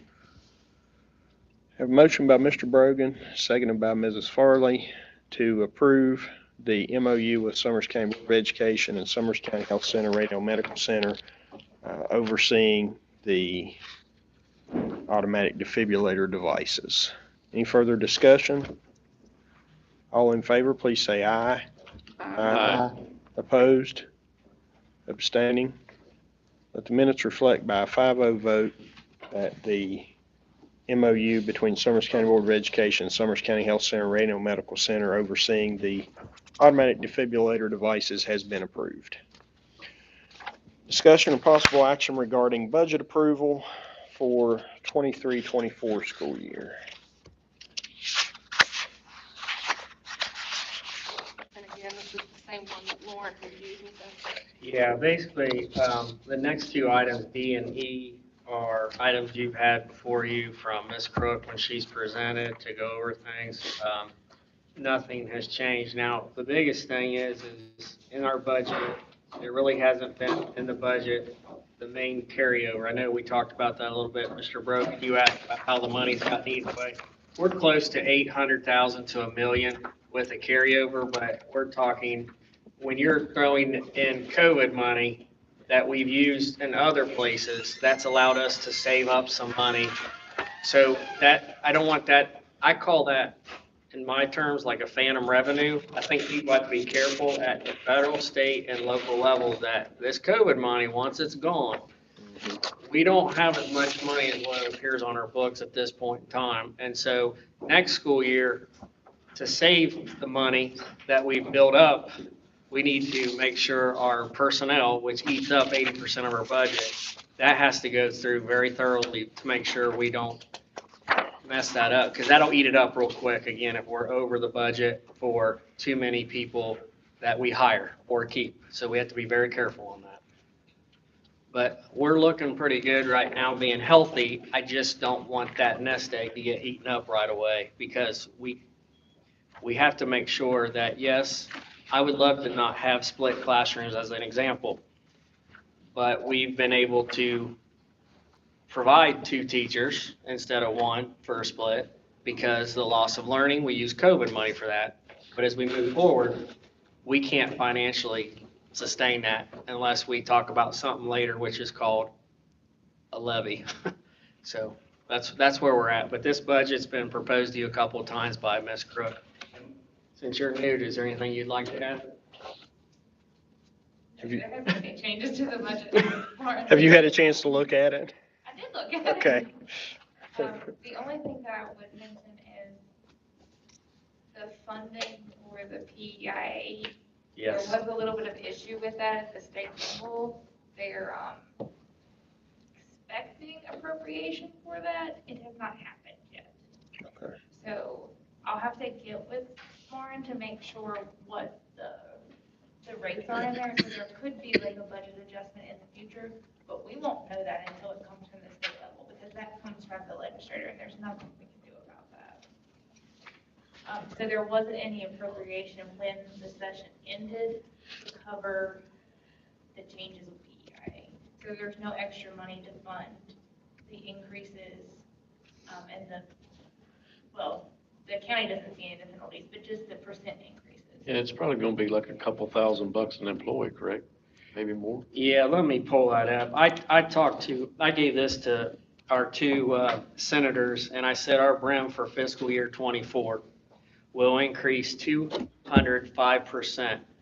We'll now have to cut at least 1 personnel, because as we're looking into that. Right now, we don't have to because COVID money has been able, but we can't sustain that. So that could be an extra 1 or 2 people, depending on how our budget looks, once the bottom falls out from the COVID money, the COVID cliff. But Mr. Deeds asked me, where'd you get that from? And I said, Melody Duke. It's an email from Brim. He said, please forward it to me. I did, and that's where it's laid dormant. I'm not saying they're not doing anything about it. I'm saying I've informed our senators, guys, this is what we've been telling you as a warning that could happen. So 205% is a huge increase when you talk about Brim. So Yeah, it's all in the state's hands. There's nothing that you can do on the county level. It's just hurry up and wait. Exactly. But I did want to mention that because it could change the budget, It will, yes. but hopefully that appropriation will come sooner rather than later.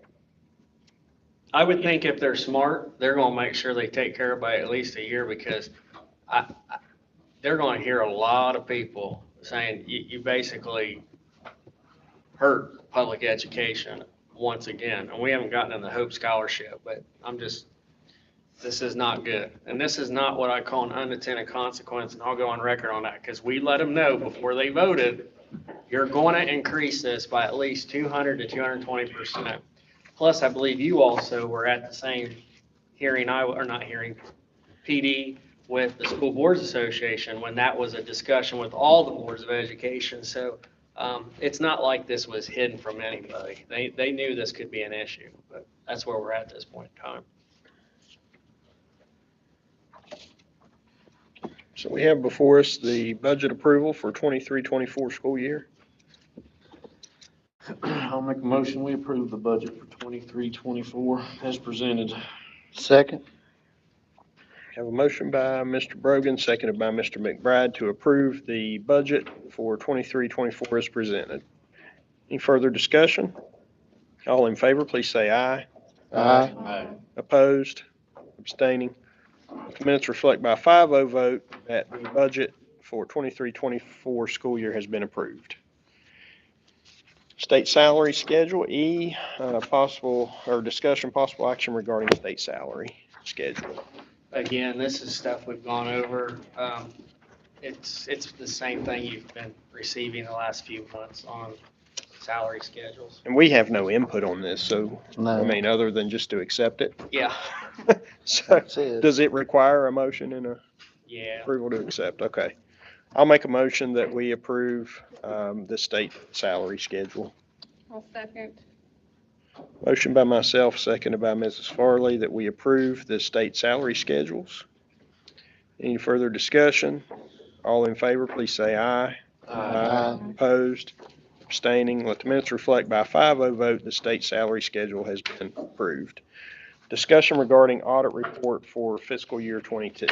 I sent you all this. I know it's a lot of paperwork or long email. What is it, 70 plus pages? I can't remember. Yeah, 75 pages total. Basically, in the financial audit, we did have 3 issues. The 2 are dealing with policy 8200, and we need to do a better job internally with policy 8200 with purchasing. Sometimes what happens is people order stuff and didn't do the paperwork, and then they have to hurry up and backtrack to get that done. That's a no-no, so we're gonna have to do more training with that. And I also wanna do that training with the Board of Education. That way, it's not just one group, it's everybody. So we're all doing it together. And then that was the 2 items that they noted in their findings with Fife Jones. Basically, the findings are on the last page there with their findings 73 through 75. You can see what their recommendations are, and it's dealing with purchasing procedures. So, long story short, we put in what we said we'd do to correct it. This is this pink piece of paper that we submitted with Fife Jones. Lauren signed her name to it and submitted it. And Samantha Woods, the Deputy State Auditor, said, "I've received the explanations and no remedial section is necessary at this time, so we'll do stuff internally." They're fine with that. The 3rd issue is kind of weird. Do you want me to try to explain this, or do you want to? Because you and Lauren seemed like you had a great explanation on this 3rd one, and I'm still confused on the timeliness of an audit, because they said we didn't get the audit done in a timely fashion, and we did, but then these 2 ladies say, but there's a little bit of a nuance to it. So can you give them the nuance to it? I can try. Yeah, If you have questions, just let me know. It's hard to understand, it really is. Over the last few years, I think some of the audit firms got really used to getting extensions, so they didn't have their audit, they got used to having longer to complete. From what I understand, Lauren and the board office had everything to the auditor on time. the timeliness fell on the auditor 100%, and just that the audit report wasn't done on time. From what I understand, Lauren then have all of the records to, is that correct? That's correct. Yeah. The county here had all of the records and all of the financials to the auditor well in time for them to be able to complete it by the June 30th date, and the audit firm is who failed to complete it by the date. So I don't think that's any fault on the county. I would think that fault falls on the auditor, but unfortunately, within state code, it has to be done by the June 30th date, and because it wasn't submitted to the state auditor by June 30th, it's still a finding. I mean, correcting that going forward could mean a bunch of different. I don't know how you get it done any earlier, because when we get everything done like we were told to, we did, and she's right, usually they ask for extensions, and on here, basically, state auditor has no problem with everything. But 2 of them out of 3 is definitely on us. I'm not gonna sit there and deny that, that's on us, and we need to do a better job. That's what we're gonna do. So, We'll go over 8,200 with everybody again, including you all. yeah, do you, so I know you said do some training. Do we have like a game plan of how that'll take place, when it'll take place? Yeah, I would like to get it done before June 30th hits. Okay. So I would say probably in the month of June, I would like to get that done. Or have a special meeting, just call it a work session and do it that way. There's 2 ways of doing it. One, we could have someone like Trey come in, and that would show that we got a professional like Bowles Rice. We could have someone from the state do it. We can do it internally and do it that way. I see pluses and minuses to all of them, but we can continue that conversation however you guys want to proceed with it, but I'll let you guys, think about that one, how you'd like to do it, but we can even have, from the School Boards Association, if you wanted Jim to come in and do it, Do we have any policy or SOP in place that would state you can't make a purchase or you can't make a acquisition without having first been trained on the purchasing policy? We could do something like that. Okay, I didn't know if we had something like that already in You place. could, I think what gets into it is some people, and we're all guilty of this, you hurry up and get something done, and you know how nobody is excited to do paperwork? I mean, there are some people that like paperwork, but a lot of us, when you see something needs to get done, you go do it, and you have to realize you have to, if it's over $5,000, you gotta get those bids, and the 3 at least. And then when it gets over the next threshold, you're starting to get into sealed bids and things of that nature. So we have to make sure we do a better job with that. So that one, I will say that's a reflection on me. I'm the leader. It's on me. It's my fault. So those 2 out of 3 are on me, and we'll just do a better job with it. I mean, that's all I'm going to say to it. Greg covered the 2 of the 3 questions that I had. When can we expect the training to occur and who would be doing it? And then the other one I had was, can the supporting documents for the findings, can those be forwarded to the board? What supporting documents are you talking about? For the findings. You mean what the auditors found with their documents? I can ask Lauren about it. This is everything that I know that they have. But I can call the company and say, what specifics, is that what you want? Yeah. Okay. And I also understand that this, with this report, responsible officials, it has us as board members listed as well. So I guess that's why I think as a board, we can take an active role in, if there's not a policy, making sure there's a policy in place for. You have that. It's state code. Well, but I mean, in order to be able to do a purchase, you've been through a purchasing policy training. Oh, yeah, you could do something that. like that. Because I think with us as board members being responsible officials, we need an active role as well to make sure that it's being implemented correctly and followed. Yep. Okay, thank you. So we have before us the audit report for fiscal year 22. That was a discussion, so we do not need to take action on that. Next, discussion regarding school levy. So we've had several discussions regarding school levy.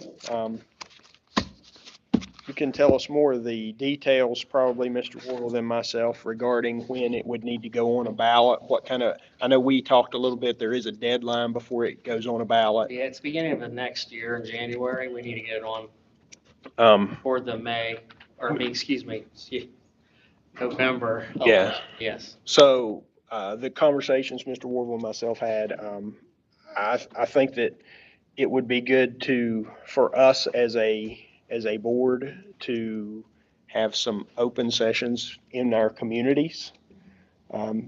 Get a feedback from our constituents, if they would be willing to support a levy and what items in a levy they would be willing to support. And that way we can know if this is something we can move forward with, or if this is something that we are wasting our time on.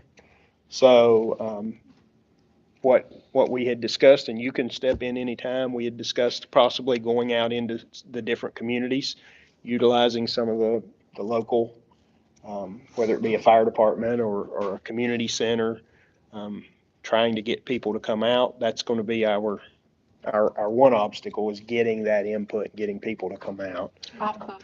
If you cook, they will. If you cook, they will come. Look at my So, husband. he's going. because he has to clean the mess up. Is that why he's shaking his head? No, he helps go in the cooking. So, I guess what we could call it is a listening levy campaign, and go out and hear what people are for and what they say absolutely not. If people are interested in supporting it, then we find out what the negotiables are. And we do something where we say, we're not going at 100%. Let's start out at a lower level, like less than 40%. And then have me and two of you go out, some of our central office staff, and meet these people. And for people to know why we wouldn't have the whole board, is that's an official meeting, and we can't do that. We could have official meetings, but then that adds more money to taxpayers on having more meetings. I think two people can go, and what we can do is collect all the data, and then at a board meeting like this, we can say, we went to this section of the county, and so far, here's the results. And then we share that on our website and at board meetings, and then we will have to have official board meetings where we hear people talk about what they really support and what they're really against, because at some point, we're going to find that divide pretty quickly. But I still think we should focus on three things: is school safety, student services, and facilities. And that facilities would include playground equipment and campuses that need to be kept up to date. Because guys, we've been very fortunate to use the SBA to add on to the middle school, and we're fortunate to have COVID money to do some renovations. But after that, we're back to, well, that old shoestring, rubber band, gum, holding it together like MacGyver and hoping it lasts another year or two. And we just have too many facilities that have been let go, and it's not anybody's fault in the past. I'm just saying at some point, we're falling behind because we're one of 11 counties with no excess levy, and everybody around us does have one. And that puts us at a disadvantage is what I'm saying. So, but does that help what you and I talked about, Mr. Angel? it does. And I think something that would be good if we go to these areas to meet with community members is to have, if we could get some of our resource officers to come. Yeah. We could get some of our Community. CIS employees to come. Susan can go with me And anywhere. we could, talk about our facilities and let the public know what all is taking place. That brings up, Sheriff Harris, I talked to him, and he said he'd be glad to come to those meetings. Okay. Because he really enjoys having our officers, and he said if we would pass an excess levy, he says that it would be great if we could have an officer at each school. Now, that's that great wish list. But if the community says, okay, maybe 2 or 3, I support that, because that's at least having someone with a gun and a badge at a school to protect everybody. So these will be great discussions to have with the community. We got some time, but at the same time, it goes quickly with these elections, because we're going to get bombarded with a bunch of stuff, and I'd like to get the message out and hear people's points of view, and just call it a listening campaign about the listening levy campaign. We'll just call it that. And so we would need to have that by the first of the year Yeah, to indicate. I if think we need to have it cinched up, yeah. I mean, to actually to get it officially Yeah, on the ballot. The commissioners and stuff, what I want to talk to them about is, what's the last date and Okay. also what's the cost? Okay, can Now, you? when it's a general election like this, the cost is much less, but when you have special elections, that's when the cost goes way up. But with new state code, Mhm. you can't do that Do anymore. a special Yep. election. So can you find out the date and the cost for us I on the will. 23rd? Mhm. And maybe if we could come up with a preliminary type of schedule and Yep. areas, and then we can, as board members, decide who wants to go to what areas and. Whatever district that you're going to, if you, those Mhm. particular members could attend the, whatever Yeah. part of Yeah, the county you're going in. the 3 districts, Yeah. yeah, I agree. Mhm. Okay. I just want Renee to go to most of them if I hear food. I mean, after I heard that. Sorry, Mr. Cook. All right, so item H, discussion or possible action to approve RFP survey administrator. All right, so we have the 3 RFPs, Statapile, carry wood, chop wood, carry water. That is real. That is real. And Panorama. I've looked over all 3 of these, and I know we had during our work session, we had Mr. Gray come and talk to us about Statapile. Yeah. I would like to just make a request that we ask the other 2 providers, and if Mr. Gray would like to come back in an open meeting like this and present again, I would like to ask for the 3 providers to come and give us a presentation on what they would be willing or be able to offer. Do we need a motion for that? Well, Can we just leave this on the agenda and? You can just leave it as no action taken, and Okay. I'll call the 3 companies and let them know that we'd like you to present. Now, the question I have for you all is, do you want all 3 to come to one meeting and do a presentation? Or do you want to stretch it out into 3 meetings and say one each gets the presentation? I think 3 at one time would be too much. I think to be fair to each one, it would be better if we did one at a time. And we could even, if they want to present virtually, we can set up a Teams meeting. Okay. And we can have them present on the screens. Or if they would like to come in person, that would be great as well. Well, since you've already heard Mr. Gray, to be fair, should we just go with the other 2? That would be fine. Yeah. Okay. Yeah. And then if we have any questions and we want to hear from Mr. Gray again, we can invite him back. Okay, All right. fair enough. Thank you. There was a lot of reading in those, so. Yeah. I do appreciate all 3 of them giving us that I hate to information. give you too much information, but I also hate to cut something out that you might want Yeah. to see too. All right, discussion or possible action regarding approval of MOU between Summers County Board of Education and M3T. That's what Ms. Holt talked about earlier. And that basically is covered by a grant, and then, are we using any title money to cover the rest of the expenses? We would use Title I, Okay. Title II. We could also use the teacher leadership grant for those days that she's gonna go observe. So it's covered. So The lit, or that additional person or people for Right. lit? I liked what I heard, and I make a motion, we approve the MOU. Okay, we have a motion by Mrs. Farley, seconded by Mrs. Harvey to approve, not improve, approve. The MOU between Summers County Board of Education and M3T. Any discussion? Just discussion, I was reading here, so looks like 1 hour a week from September to April. So that money that we would be using, the title money, that would just be for that. So 1 hour a week, would that be during school, after school? I think it would be after school, but I'm not sure. Okay. About that. But there also may be days that she or her mentee Uh-huh. has to observe. Okay. So we can cover those days with substitutes and what have you. Okay, okay. Any other discussion? All in favor, please say aye. Aye. Opposed? Abstaining?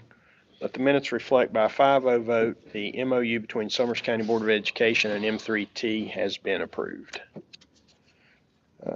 Item J, discussion or possible action to place the following policies out for public comment. We have Roman numeral 5C1, 5C2, 5G11, 6D2, 6D6, and 7B7. These are all listed on the agenda. These are all updates. These are not new policies. You have one Is that there one? is, sir. Okay, I'm sorry, I see that now. Yeah, it's maintenance. the opioid antagonist. It's Okay. VG11. Okay, thank you. Yep. Well, there's so many policies. Yeah. Over. I know. I'll make a motion that we place the policies that are aforementioned out for public comment. Second. I have a motion by Mrs. Farley, seconded by Mr. McBride, that we place the listed policies out for public comment. Any further discussion? All in favor, please say aye. Aye. Opposed, abstaining. Let the records reflect by a 5-0 vote that the policies will be placed out for public comment.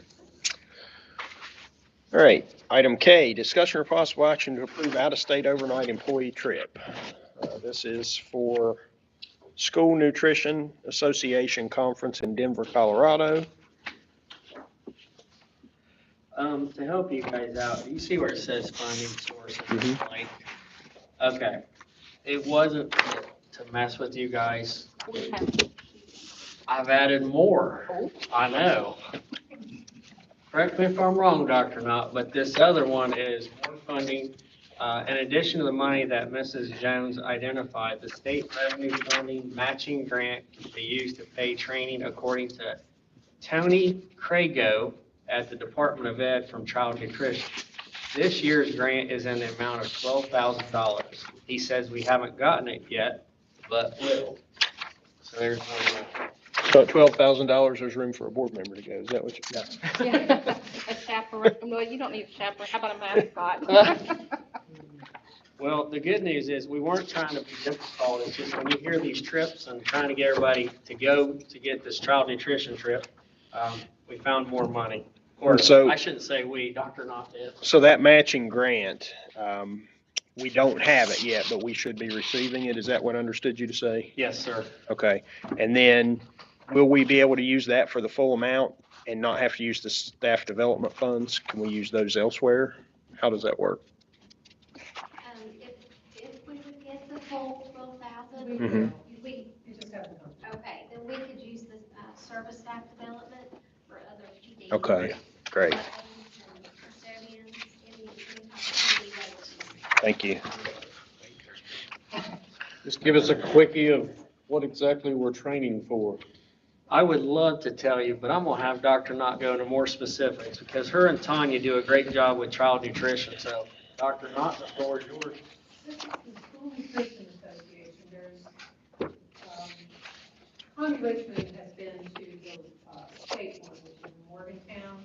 There's a food show with new items that are coming out for school cafeterias. There's stretch training demonstrations. There's workshops on food safety and all kinds of things like that. This one, of course, is at the national level. And it's Connie's idea. So if you don't want to send me and Tanya, you need to at least send the cooks. We went to Wyoming County last July, or right after they went to Orlando, and their cooks talked about going to this, what a great experience it was. And so Connie came back and wanted to really attend the next conference, and she's attended several since then. So two of the cooks are from Talcott, and the other one is from Clinton area. And they would, of course, come back and share with the other folks. And report out to you at a board meeting too. Well, you send someone, you want to hear about it. Mhm. I'll make a motion, we approve the out-of-state overnight employee trip to the School Nutrition Association Conference in Denver, July 8th through the 12th. Second. Motion by myself, seconded by Mrs. Harvey, that we approve the out-of-state overnight School Nutrition Association Conference to Denver, July 8th through the 12th. Any further discussion? All in favor, please say aye. Aye. Opposed, abstaining. Let the minutes reflect by a 5-0 vote, the trip has been approved. L, discussion or possible action to approve the following chaperones. We have Brittany Lilly, Courtney Romanella, Lindy Crook, Sharon Prater, Kathy Webster, Tyler Coyle, and Carrie Moricle. I was just wondering what the Is this, chaperones yeah, were. I was kind of wondering that myself. Jumping Branch. Yeah. Fifth grade trip. What is it? Jumping Branch, fifth grade trip. Thank you. Okay. So we need to add that, Jumping Branch. I'll make a motion that we approve the aforementioned chaperones for that trip for Jumping Branch. Second. Motion by Mr. Brogan, seconded by Mrs. Harvey, that we approve the listed chaperones for Jumping Branch fifth grade trip. Any discussion? Where are y'all going? That was my question. They're going to Tennessee for 2 days. Okay, and we've approved that trip already. This is just for the chaperones, okay. Yeah, I remember now, the trip. Any other discussion? All in favor, please say aye. Aye. Opposed? Abstaining? Let the minutes reflect by a 5-0 vote that the chaperones listed have been approved for the Jumping Branch fifth grade trip. Personnel items. The superintendent recommends the following for approval. We have 2 resignations, Carl Lilly Jr. and Rebecca Neal. We have personnel transfer due to workforce realignments. That's Dana McPeak. We have adjustment of transfer date from February 13th, 2023 meeting. That's going to be the February 14th, 2023 meeting. Yep. And that date is changed from to be determined to 5/10/2023. And we have employment professional for Emily Stock and Melissa Lowe. We have employment service for Gregory Adkins and Sherry Bishop. Employment substitute teacher for Ashley Walls. We have employment substitute service, Brittany Lilly and Ashley Brown. We have service personnel, change of classification for Thomas Cox. We have employment summer professional. These dates are July 3rd through the 28th. At Summers County Comprehensive High School, ARP funding, and that's for Stephanie Cochran. That's a mouthful. That is a mouthful. And all these names and positions have been posted as required. I'll make a motion to accept the superintendent's recommendations for You don't have to read them all. Yeah. For all that stuff? All that stuff is read. Okay. We have a motion by Mr. Brogan, seconded by Mrs. Farley, to accept the superintendent's recommendation for personnel. Any discussion?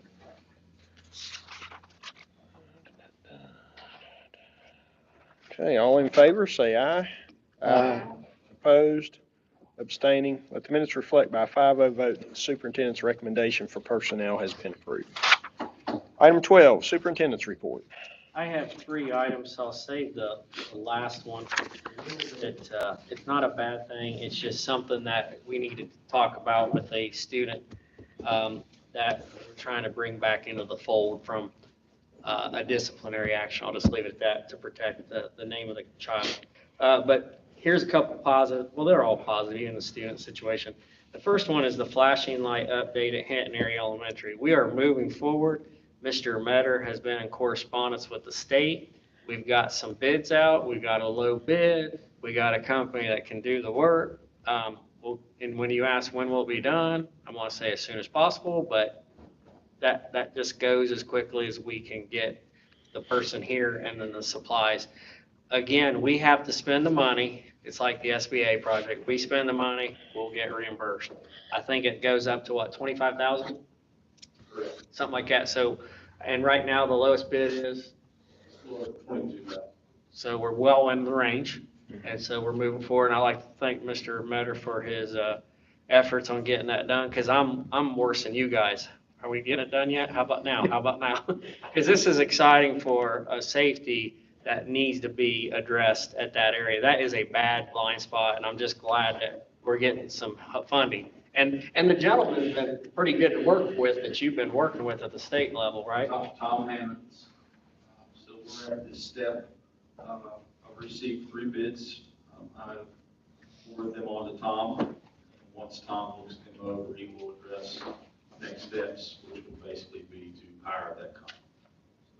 We'll see it I'm on the waiting next, for his. so we'll see it on the next agenda.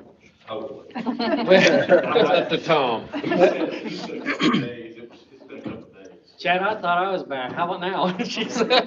Chad, I have a question too. Will those lights also activate when, like, they have an emergency drill or anything? You can program them, I believe, in just about anything. Okay, because that would need to happen. There was one gentleman who I spoke with, who I'm pretty sure was the low bid.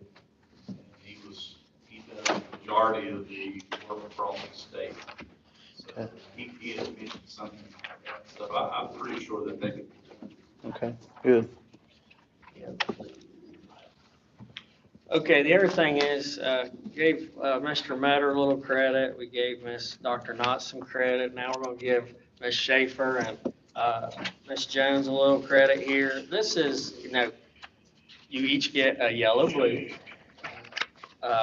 got to keep it in that, or gold blue if you're colorblind like Mr. Brogan.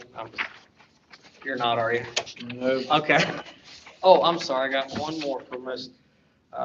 Farley here. Let me get you. So anyway, the yellow was brought to you by Ms. Schaefer and Ms. Jones. We're doing a new teacher academy, August 7th through the 11th. And these ladies have tried to make sure, probably Kristen Richmond, wasn't she part of that too? I don't want to leave anybody else out. But these ladies have, they are looking to the future, and anybody new, we want to bring them into the fold and have a good professional development for them to come in and be able to get all they need as we move forward for another school year. I know it sounds crazy, but we're already gearing up for summer school. We already got that ready to go. Now we're ready for our teachers and new employees. We do have new training ready for the first day back for everybody. I'll give you more information as I get more details. The next piece of paper, we're working with Jason Butch, our ESC director. Since I used to be in that job, I tried to work alongside with him to try to give him some guidance on understanding we need more professional development for our principals. So this is a 2-day principal academy. And you can see on there a guy from Bowles Rice you've heard about, Howard Sufer. He's in there to give them any updates that affects the principals and their job. You can see school safety things on there as well. And Jason is working on anybody else he can get in there for these breakout sessions. These things get filled up pretty quick.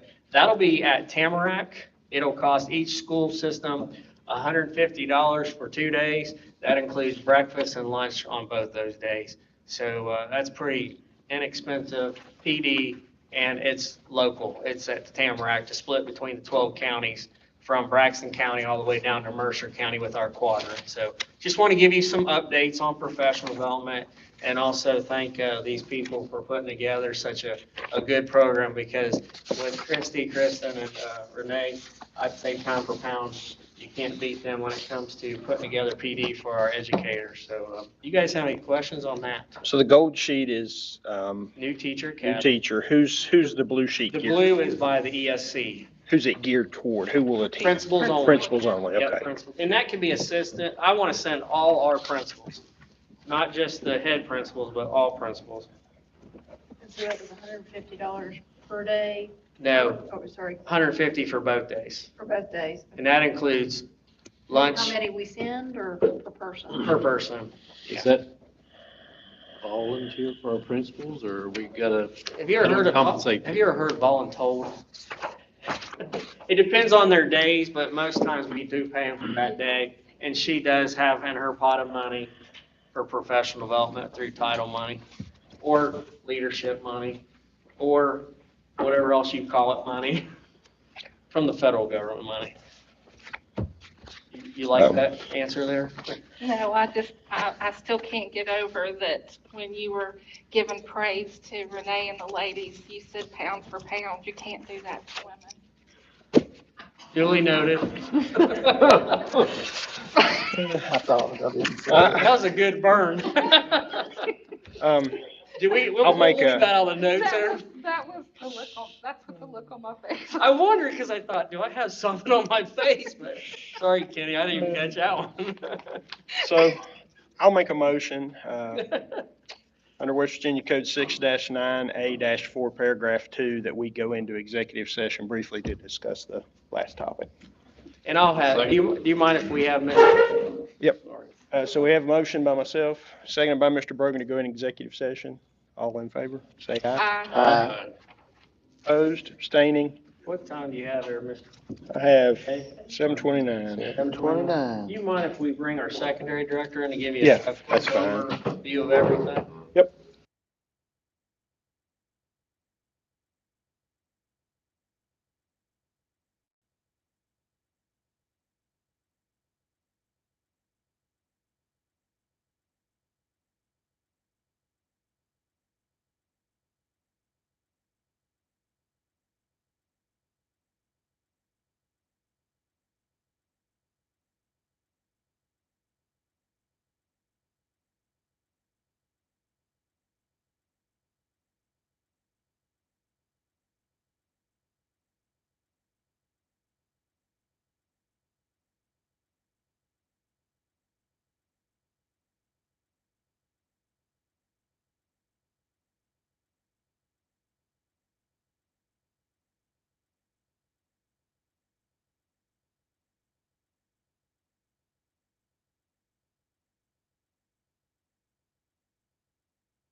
We went in at 7:30. All right. Oh, that's when we came out of here, right? Okay, we'll Oh, I got call back to order this session of the regular May 9th board meeting. Executive session ended at 7:47 PM. Mr. Warble, do you have any other items for superintendent report? Training. No, discipline was the last one. We did that. Okay. 13, discussion of next agenda. Does any of the board members have any items for the next agenda? I do. I had in my notes, do you remember the gentleman that came and talked to us about boys basketball? About being involved Yes. with that? I would like, at least in the future, to bring that back up again. I don't remember his name, though. Mr. Morgan, Mike. Michael Morgan. Do you Just- want him to come or? Well, I just don't want that to slip through the cracks. So even if we just somehow follow up on that or whatever we need to do, I don't want it to slip through the cracks. One thing to let you know real quick on the follow-up is I talked to our principal AD about, and coach, not necessarily from me, but through my central office staff to them, to maybe reach out to him and have some conversation. I don't know if anybody followed up with that because, huh? Okay, there you go. Okay, well, Thank you. pardon? I have to look it up, but I have some updates. That would be great. Thank you. Okay. You want Mr. Ken to give you an update then at the next board meeting? Can you do that at the next board meeting? Okay. Thank you. All right, any other items? All right, as always, you can reach out to myself or Mr. Warble, and we can get any items added onto the next agenda prior to the meeting. Mr. McBride. I make a motion, we adjourn. Time's 7:50.